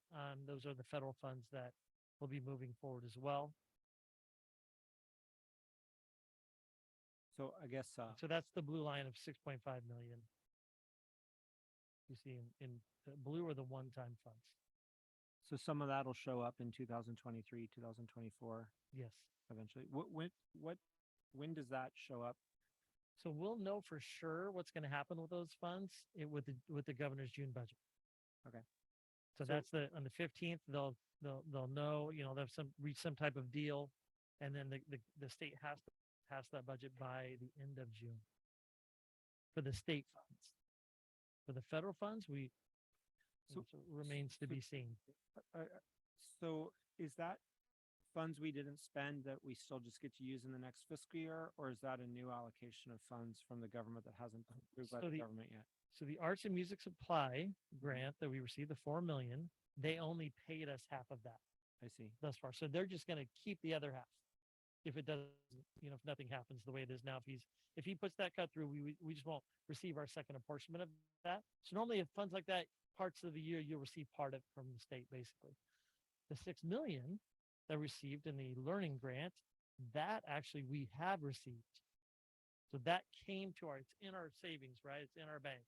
So if it is cut, what they'll do is they will take one of our other funds that we receive from the state in the fall, and they'll just cut that by the amount that we were going to get cut for the for the, So for does that the get revenue. reflected as a decrease in the 2022, No, 23 revenue, or it So just, it would be in the SACS form, but not in the 10-year budget because Katie's already taken it out. okay. Okay. Yeah, that's true. They made us do it. So let me maybe ask this slightly differently. The 2023-24 budget is showing a deficit. Mm-hmm. Is there any revenue in 2022-23 that you expect will roll forward into 23-24 to cover some of that deficit? The bottom line, so there's 5.8, that's going to roll forward.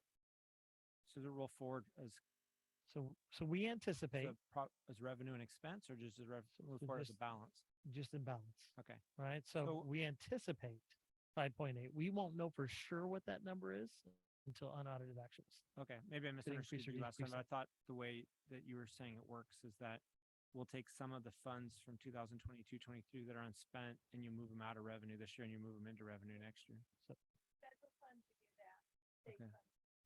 Oh, State funds is the bottom line, and that would be in the state software, that's where we show that. On the 10-year, Ryan likes to see everything that's gonna hit the bottom line, so it doesn't matter if it's federal or state. So what you're referencing was a different question we had, we were talking about deferred revenue versus state revenue. So Okay. state revenue, no matter what falls to the bottom line, federal, we defer, and then it shows back up in revenue, in the next year. right. But for the 10-year, we just let everything hit the bottom line. Okay. And so we're estimating that 5.8 will hit the bottom line to go in and cover costs in the next, in 23-24. Okay, so the aggregate of the surplus deficit across the 2 years is really the more important thing to look at than which year the revenue goes in. Is that what you're saying? Okay. But then how much deferred revenue do you think there is in the federal line that will show up next year? Or, like, how much revenue do you think will move? 2 million. Okay. Because we'll have a little bit of title funds left. And that's always hard to tell because we split that out amongst all of the elementary school sites. Plus, Rick's department has the balance of it, so we just have to kind of see what's left from that. We have maybe some Perkins funds left, and then we will have all of the COVID funds that aren't spent. And I'm estimating that close to 1.7, could be a little lower depending, or it could be 0 if the feds threaten to take it July 1st. Okay. We expect. Thank you. the books are not closed yet. Mr. Unger, then Mr. Buckland. So is money that's allocated considered spent, even though we haven't actually spent it? In other words, in some cases, so if we allocate money, is that off the table or it doesn't matter? Is like, if we haven't actually spent the money. So, okay. When you're looking at the spreadsheet and we're talking about Title I, we get an allocation for Title I, and that has a specific way we have to use it. So when you're looking at property tax, that is money that we're allocated from the county, and that's local use, and we can determine how it's used. Is that what you're meaning? So or- not exactly, no. What I'm saying is once we allocate the money for specific purposes, is it considered spent at that point? Or is it not considered spent until we actually write the checks? Oh, it's not considered spent until you write the check or encumber it with purchase requisition, the purchase order. And then Okay, that's so there's requisitions and then there are encumbrances. Mhm. Okay, I see. Okay, I understand now. Thank you. Anything else? Well, I just want to say that, to reinforce what Mr. Pinkerton said, last week, I and a few other people had a conversation with Senator Laird, and he was very, he was forceful about the Senate's feeling that, the arts and, instructional materials funds were not to be touched. That was what basically we got from him, as well as they were very concerned about the spending of the, ELAP funds as well. And so your point is, we'll see what happens in the negotiations with the governor, but both the Senate and the Assembly seem to not want to do that. And CSBA's point is that there were other one-time monies that were apportioned but not allocated, that they could probably use that money to pay down that balance that's due. Mr. Buckman? Thanks. so I'm sure, so on page 6 of one of the multiple pages, there was an item that caught my eye because it said special education property tax. I'm sure it's not what I thought it was. Do we know what that is and why it's, who collects it and why? So, just as we're basic aid district, there are 4 basic aid county offices. They're not called basic aid, but essentially that's what they are. And so when they get their, like an LCFS, if they were to have an LCFS calculation, it would say what their state aid would be, but they get more in property taxes than state aid. So when we have our special ed state apportionment, it is a calculation just like LCFS. And then the county offices that have excess taxes have to pass their a percentage of their property tax through that. Instead of us getting state aid for special ed, we're getting the property tax transfer. And it's based on a formula at the state level, and it is using usually prior year or prior year a cumulative ADA for the entire. So I thought it was special education in terms of students, but I convinced myself that it was a special tax for education. Okay, great.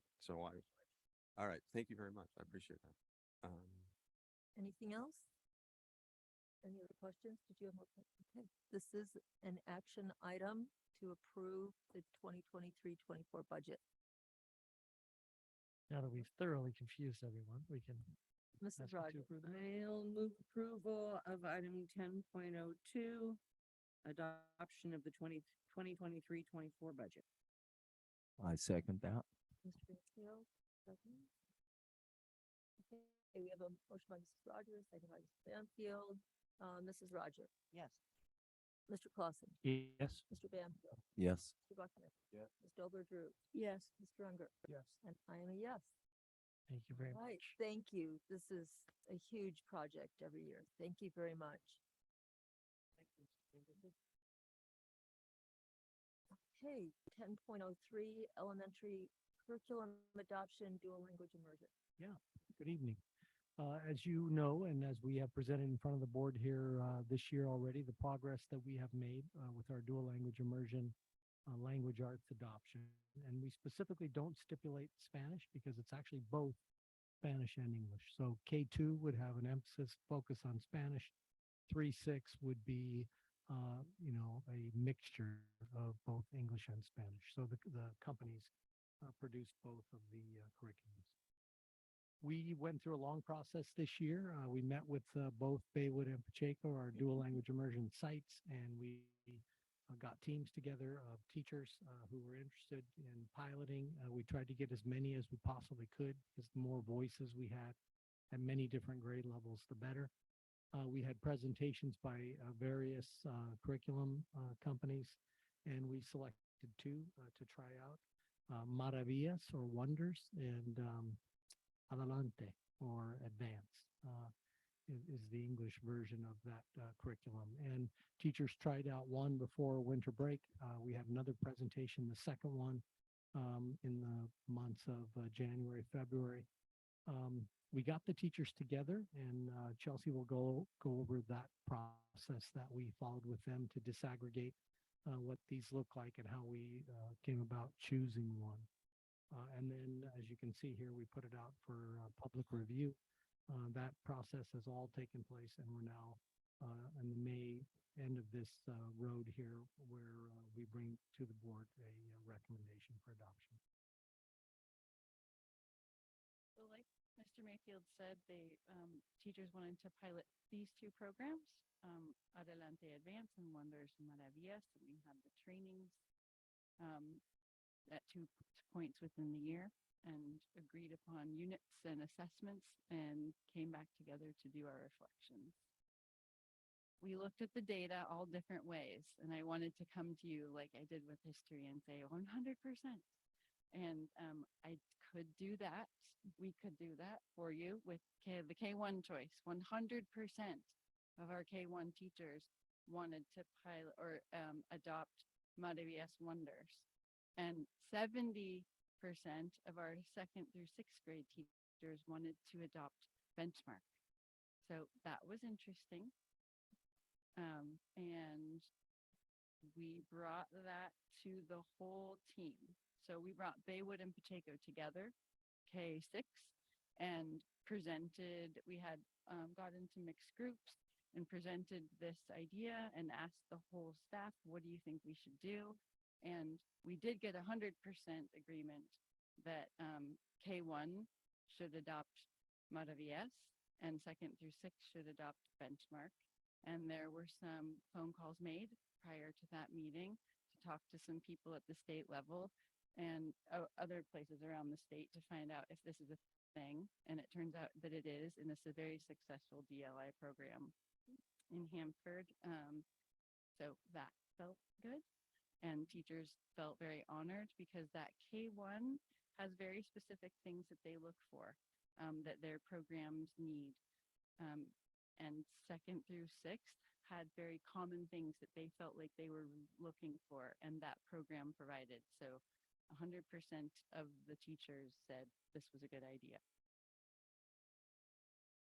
We got community feedback, put the materials out at Baywood and Pacheco, and we had instructional services had materials as well as a digital option for people to review. And we had one person comment, and they thought it was in Spanish, was the person who commented, and they said that it looked very engaging.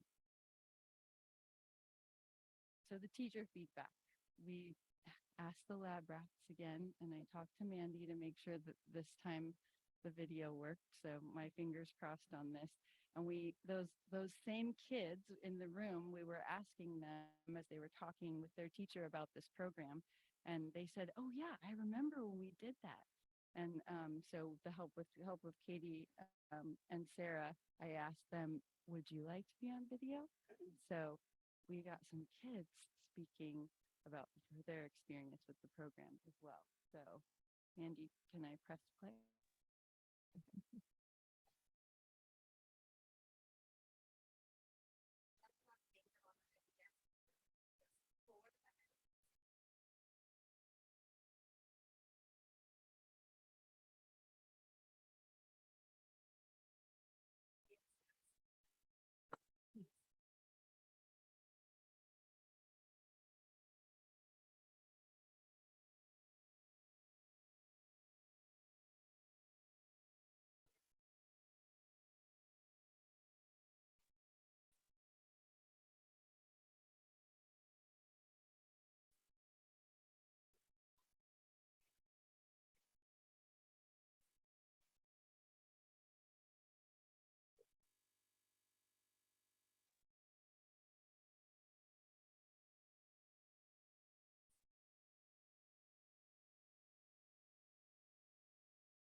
She said there were grammar and vocabulary. That's what she said, that she felt like it was helpful in those areas for her. So I want to mention too that Chelsea's done a fantastic job of engaging teachers and really making them feel like we're listening to what they have to say and that they're a part of the process. That's been very important. And the day we got together with Baywood and Pacheco staffs, both of the entire staff at Pacheco on the minimum day for in March, I believe, professional development day, and really hashed out what is going to be the best thing moving forward. And because of the significantly, the foundational skills that Maravillas has for K1 and the ELD program and the rigor for 2-6, our recommendation is to go with two different adoptions, Maravillas for K1 and Adelante for 2-6. The principals were on board. All of the teachers present felt that this was the best course moving forward. And, you know, there'll be some minor issues with, you know, scheduling professional development, training and things like that, but they're certainly not insurmountable. And so our recommendation to the board is to adopt those two programs at the different grade levels. Is there anyone from the public who wishes to address this on this? I have a question. A question. Because of the adoptions of two different texts, do you feel that the transition, you know, oftentimes my experience with textbooks is there are distinct styles and distinct instructional materials and things like that. Do you feel that it will bridge easily going from one text to another? Yeah, I really do. Chelsea can certainly comment on it, but I think like with the English language arts adoption that we're going to be looking at this time next year, the training is critical. And so looking at like, what's the structure under which we're going to use this curriculum? Are we going to continue with a workshop style model, but using this curriculum, or what exactly is that going to look like? So when the teachers have that training, they'll use a similar style of delivering the instruction from TK all the way through 6th grade. And so I think that won't impact the students negatively. Okay, thank you. Any other questions from the board? This again, did you have a question?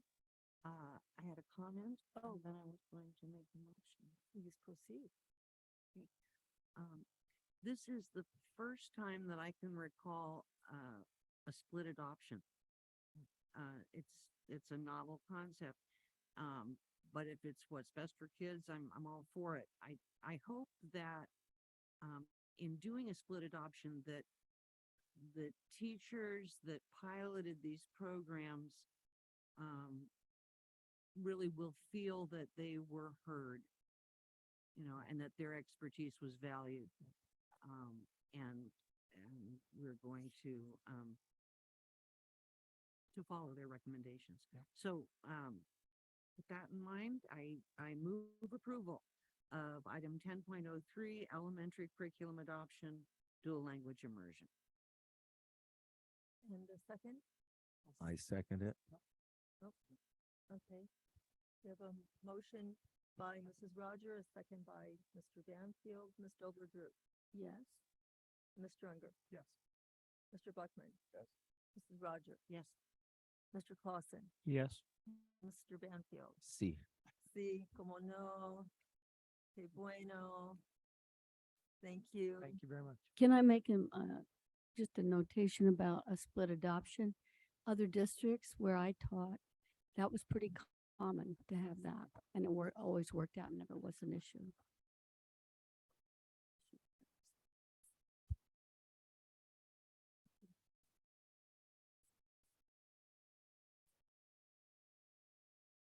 Okay. Next is measure 10.04, measure C 22, approval of architect contract amendments for modernization phase 1 projects. I'm excited tonight. You know, back in March, middle March, the board approved phase 1 projects for Measure C. Folks at the time again is I'm just gonna kind of just give you a rundown how I got to these numbers that I'm gonna ask you to approve tonight. So again, middle March, phase 1 projects based on facility master plan, next steps, focuses being for our elementary sites in particular, envelope, roofs, HVAC, fire alarms, fencing, as well as TK classrooms. Some sites were a little bit older than others, and so you do have, you know, Pacheco, both sets of classroom wings. You have Bishop's Peak, a new classroom wing, those types of things, right? So it varied. At the two middle schools in particular, again, envelopes, so paint, roofs, HVAC, restrooms throughout, really restrooms throughout all the sites is part of the phase one projects that I'm going to ask you to approve tonight. So how we got to that is really, I just want to give you a quick background on it, but the architect fees, right? So we came up with an architect fee calculation, one for new construction, okay, which is a little bit less than for modernization, right? Modernization, a little more work, a little more in depth to take something that's old and recondition it right, to modernize it. So those are a little bit higher, I should say, not a lot, but just a little bit, a percent and a half, a little bit higher as you'll see. And then also modular. So we do have some modular buildings. So TKK, looking at those classrooms at Del Mar, Monarch Grove, as well as Bishop's Peak, to put a 4 classroom wing in. This budget that I'm asking you to approve tonight has Pacific Beach being a stick-built construction. So I know we had talked to the board about possibly doing modular there too. After going to LuciaMar, talking with kind of their facilities department, talking with our architects, with Mr. Bonnet, I think the best plan for us to move forward is the stick build at Pac Beach. And then we're going to do it in such a way where it kind of mirrors the modular classrooms we're going to put in at the other sites. And so the board will have a very good square footage cost estimate once that's completed, right? And really the big, you know, kind of next project, which I'm not asking you to approve tonight, because we're going to get some of those costs down to make our determination, to get that information to the board, and that's on Baywood.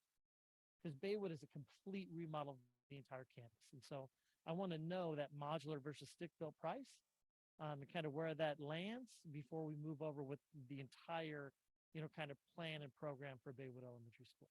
Okay, so I don't want people to think that we have forgot about Baywood or that we're not considering it. No.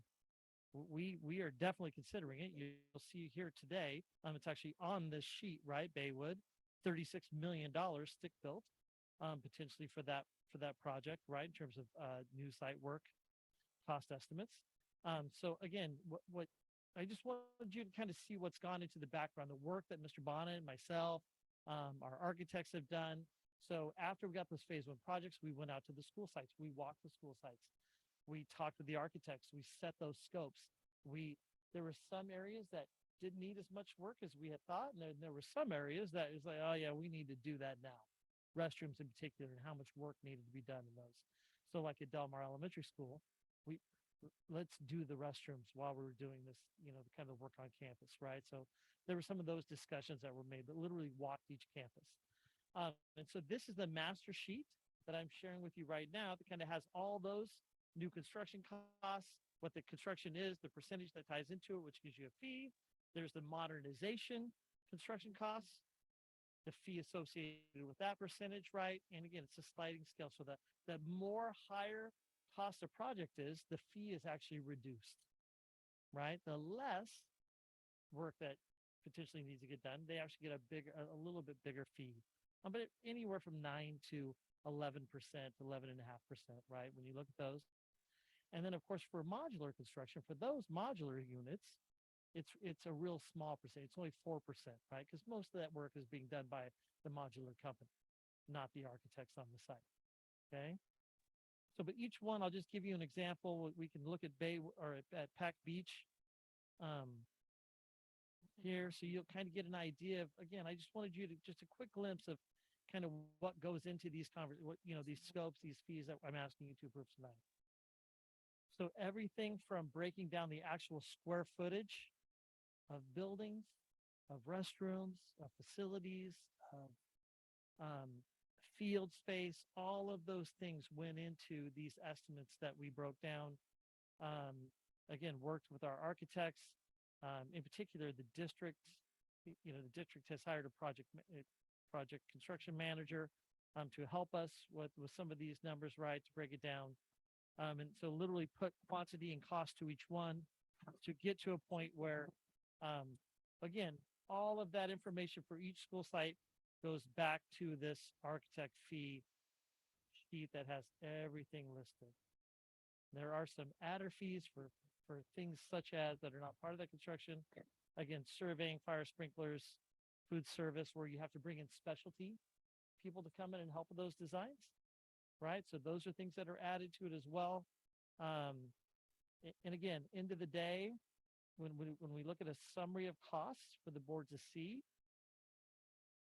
so just the phase one costs right now on this, but that includes, again, full new campus at Baywood, new campus at Pac Beach, both 9 classroom wings at Pacheco, right? So a lot of work throughout is about $138 million right now in terms of construction costs, okay? So soft costs, we estimate at 25%. Again, very conservative at this point in developing overall budgets for Measure C, even though I think it'll be way less than 25% by the time we're done. Again, big picture, that's kind of, looking at costs, right? 10% of that alone, as we just found out, is architect fees, right? So you add that on individual.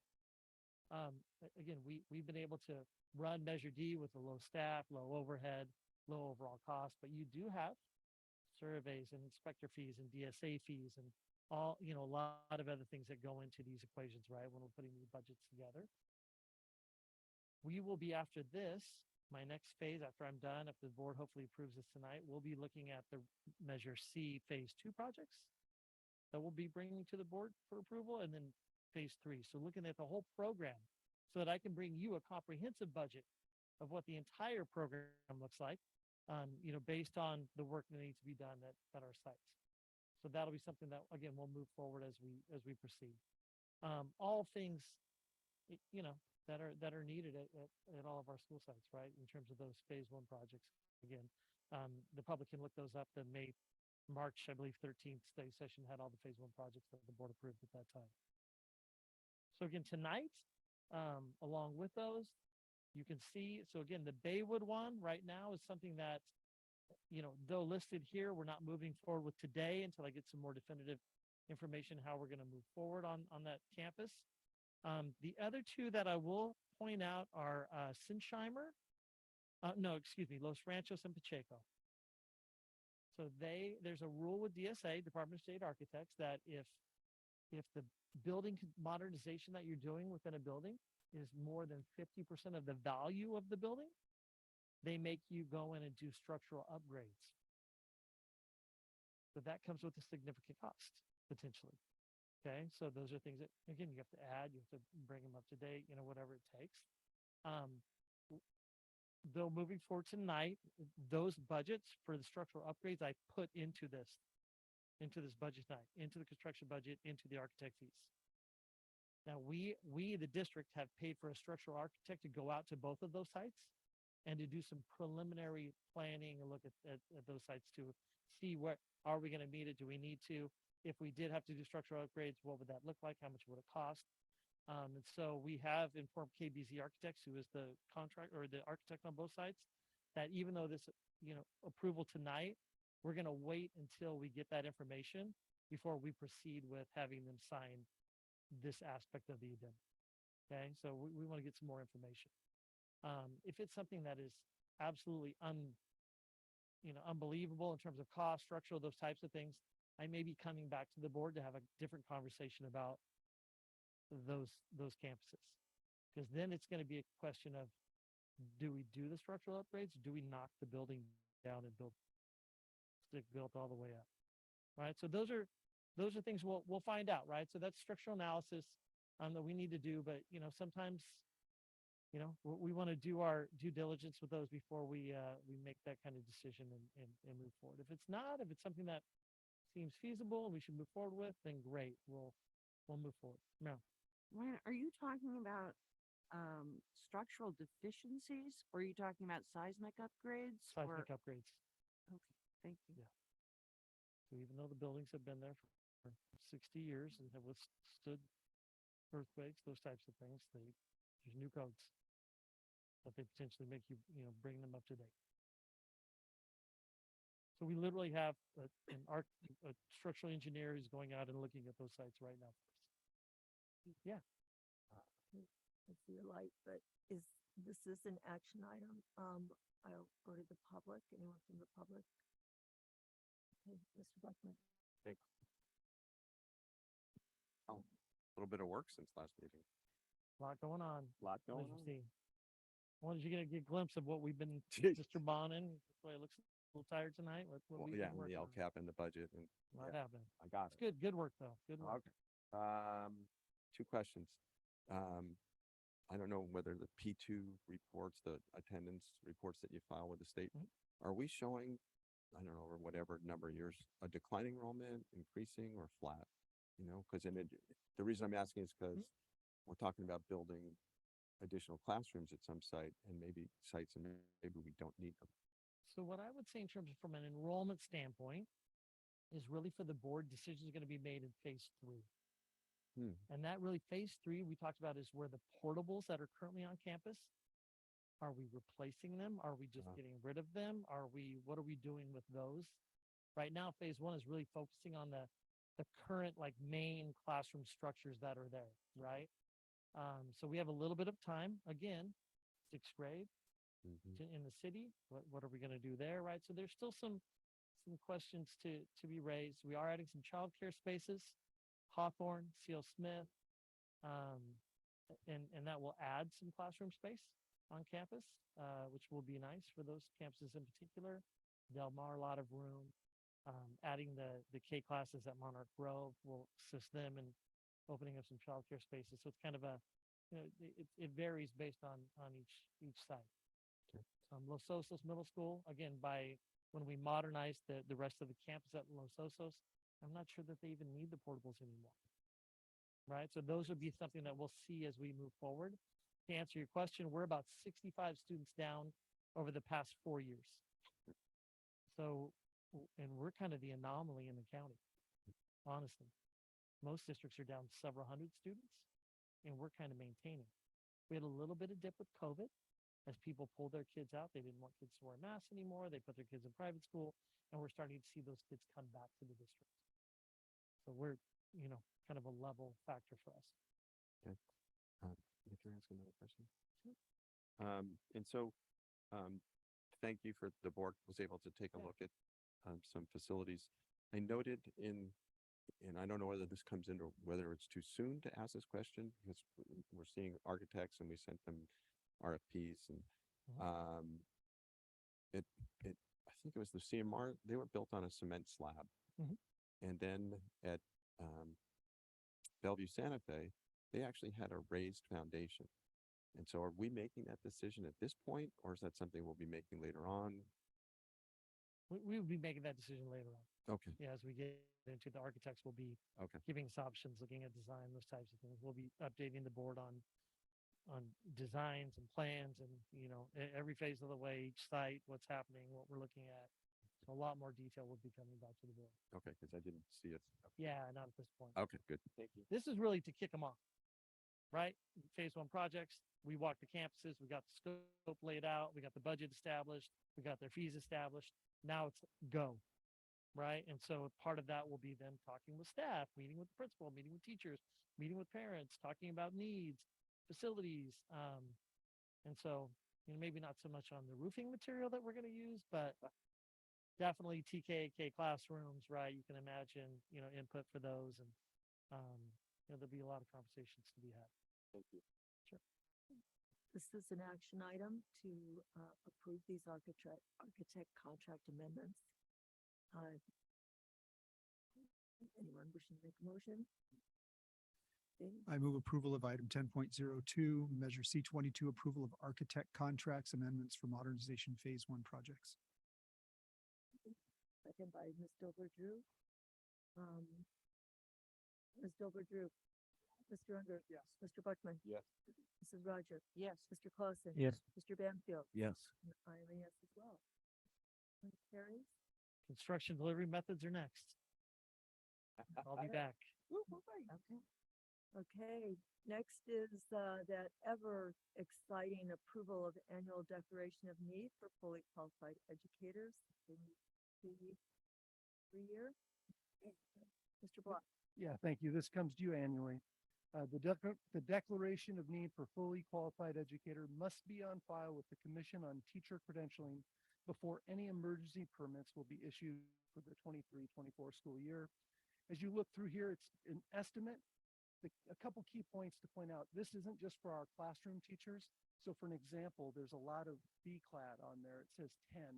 We don't anticipate that we're looking to hire 10 B-clad teachers that need an emergency permit.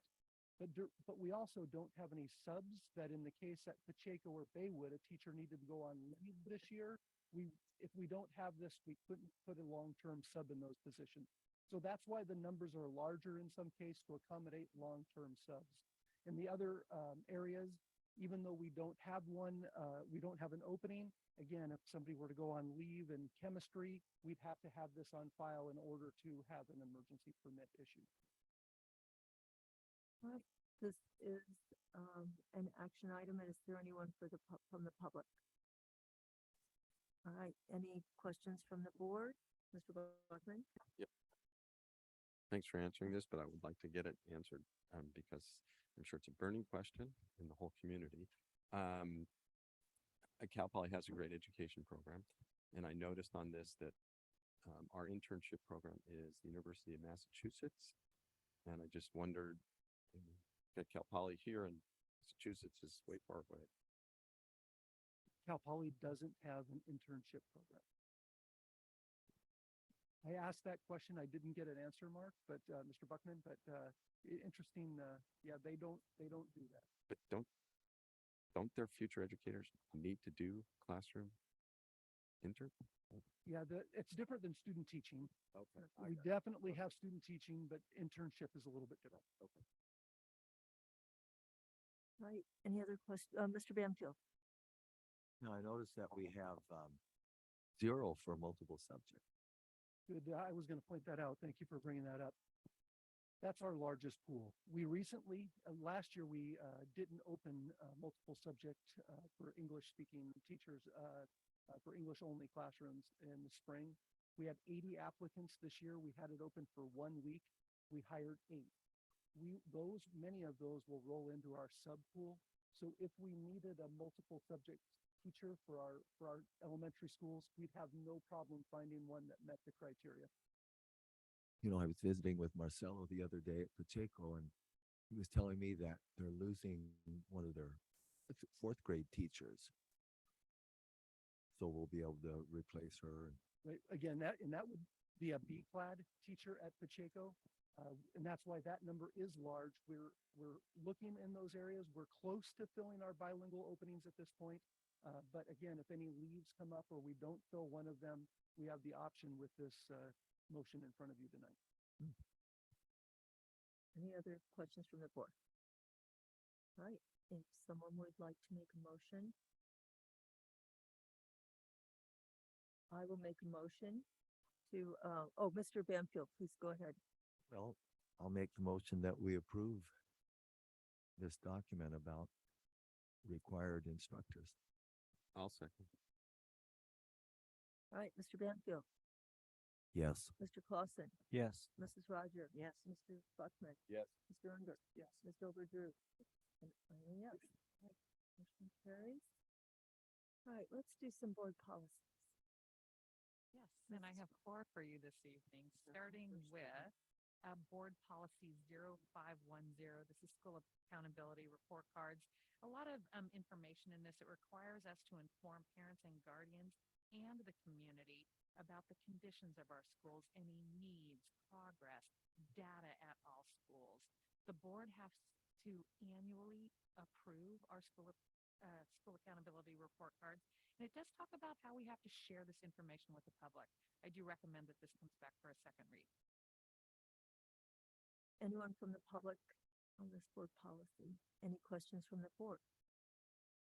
Everyone all right with this coming back for a second read? Okay, thank you. All right, the second policy is board policy 4158, but also for 258 and 4358, looking at all of our certificated classified and management groups. It's on employee security. It talks about legal and security measures to protect employees at work. Specifically, lists a couple of things that I'd like to share with you. Anyone threatening safety of others in districts may be removed by the superintendent and his or her designee. It talks about employees threatened in the workplace and how they must share that information with their supervisor. Talks about restraining orders and talks about reasonable accommodations to victims of violence who are also our employees. And I do recommend this comes back for a second read. Anyone from the public, Ms. Dawson? Any questions from the board? Everyone all right with this coming back for a second reading? All right, moving right along. All right, third board policy is 6170.1, and this is on transitional kindergarten. It reflects AB 130, which gradually revises the time span for TK attendance. And you can see that we're already implementing as are districts throughout California. It establishes the TK class sizes and student teacher ratios as well. And I recommend that this comes back for a second read. Ms. Dawson is anticipating my every question here. It is a no. Any questions from the board? Everyone okay with coming back for a second read? Thank you. All right, and our fourth one is actually mandatory, and this is a board bylaw, and it's 9322. It allows students and parent guardians to ask that identifying information be removed from the minutes of board meetings. It requires districts with a website to email the agenda docs to those community members who have asked for that at the beginning of the year. And it changes the board focus, the preamble of the board policy just a little bit. It used to say student learning, and it changes the focus to student learning and well-being. I recommend that this comes back for a second read. Ms. Dawson. Any more questions from the board on this one? We'll bring it back. Thank you. All right, we'll move on to the action consent calendar or agenda. Please let me know if there's anything you'd like pulled. 11.01, approval of certificated and classified personnel items. 11.02, certification to the State Board of Education, temporary athletic coaches for 2022-23. 11.03, Education Protection Act funds. 11.04, approval of field study trip request San Luis Obispo men's basketball to Oregon. 11.05, Measure C22, approval of DSA inspectors and materials testing vendors for Measure C22 projects. 11.06, approval of minutes, May 2, 2023. 11.07, approval of minutes, May 11, 2023. 11.08, approval of minutes, May 16, 2023. 11.09, approval of minutes, May 19, 2023. 11.10, proposed revisions to board policy 3555, nutrition program compliance, second reading. 11.11, proposed revisions to board policy 5131.7, weapons and dangerous instruments, second reading. 11.12, proposed revisions to board policy 7210, facilities financing, second reading. I move approval of item 11.01 through 11.12. I'll second.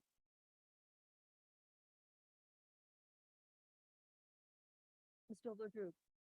Mr. Unger. Yes. Mr. Buckman. Yes. Mrs. Roger. Yes. Mr. Clausen. Yes. Mr. Banfield. Yes. Yes. Right, any advanced agenda items? Any reports by board members? Ms. Drew, Mr. Unger, Mr. Buckman, Mr. Clark, oh my goodness. Okay, we'll just go down the line. Ms. Drew. Just appreciated the Board of Education field trip down to Avila in Oceano to see modular classrooms and the Avila schoolhouse. It was very informative. I feel like I know what we're talking about finally. It was fun too, being with everybody. And I was able to go to the Teach School Boardwalk, and thanks to Mrs. Batistic, kind of her last hurrah with me. It was great to see the school. I went to my first foundation meeting, and it was a retreat to discuss goals for the next 5 years. So I think they did not land on anything at that point, but there was definitely a commitment to align the goals of the foundation with the goals of the school district. And that's something I look forward to. So thank you for allowing me to do that. As I mentioned, I and several other people had a meeting with Senator Laird, and I misspoke. It was the learning recovery grants that he said that he did not want to seek money clawed back, and that he felt that was the belief of the Senate as well as the Assembly. I went to the TIP colloquium with Mr. Buckman and Mr. Banfield, and it was great. I sat at a table with a young teacher named Chloe Rodriguez and another teacher named Ashley Leonardo. And I was talking to Mrs. Smiley out here, who was her TIP mentor, and she said, Chloe Rodriguez, she's got to be, I don't know, in her mid to early 20s. She wanted to meet, for example, with Mrs. Smiley at 7 in the morning because she was so on fire for her teaching. And then to hear what Mrs. Leonardo was talking about her class, she teaches our counseling enriched program class at Sensheimer School, arguably one of the most difficult classes that we have in our whole school district. And she was also just so excited about being able to teach. And her mentor, Shelley Ferrari, was really complimentary about her as well. Got to go to the Baywood and Del Mar Open House, the Memorial Bay Band concert with Mr. Banfield. And I just want to acknowledge Mr. Bellier, who shared a composition that he wrote. This is the first composition that he spoke about writing, that was to celebrate the memory of his cousin who was killed in a car accident. He said he'd been working on it for 20 years, and it was really from the heart. It was really a wonderful experience. And then, as our Morro High student representative said, they had a guy named Dr. Quincy Hillard who came and spoke and was their guest conductor, and he led four phenomenal pieces. And then finally, along with Mrs. Sheffer, she and I attended the CSBA Capital Advisor state budget presentation at the county office, and I thought that was really quite informative. And so, been a busy week. Thank you. Mr. Buckman. This time of the year is amazing. So much to go see. I wanted to give a shout out to all the teachers and the mentors at the TIP colloquium. I especially wanted to thank Dee Lancaster. I don't know how many years she's been doing this, but oh my God, it's amazing. I was at a table with 3 teachers. I thought I was sitting at Hogwarts School of Magic because what these stories that they told were just amazing.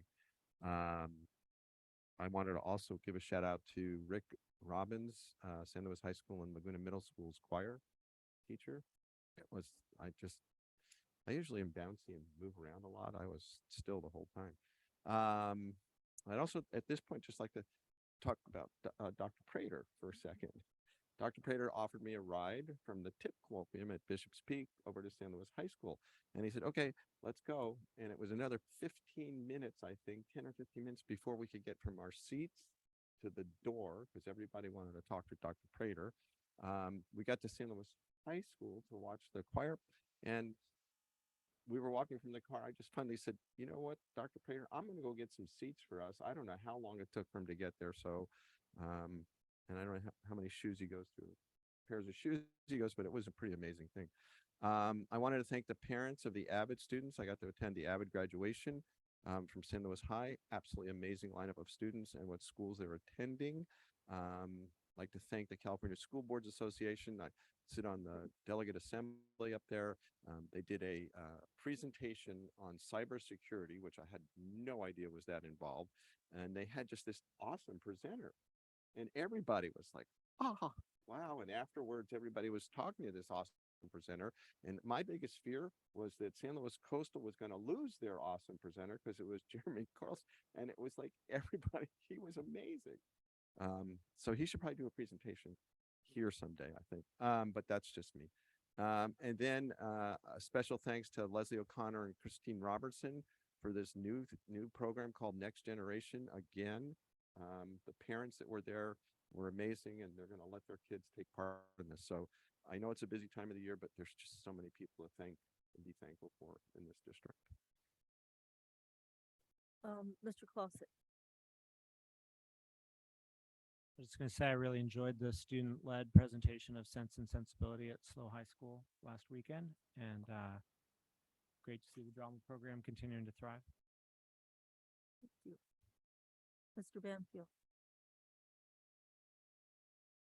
Well, Chris kind of stole my thunder about the band concert at Morro Bay, but it was truly like a Mr. Holland's opus moment for Bryn. He got really emotional. And it was just a sweet moment. You can tell. Well, he has worked so hard to build up this program. And I've known students that were trying to study band when during COVID, you can't have, well, it just doesn't work. And so he had to basically build that program back up from nothing. And it's huge. And he wants it bigger too. So shout out to Bryn.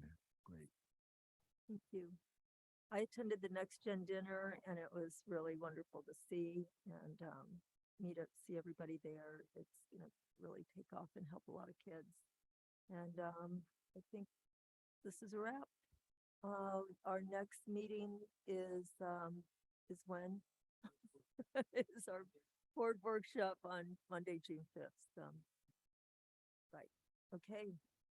Thanks, everybody. Thanks, Mandy. Thanks, Ellen.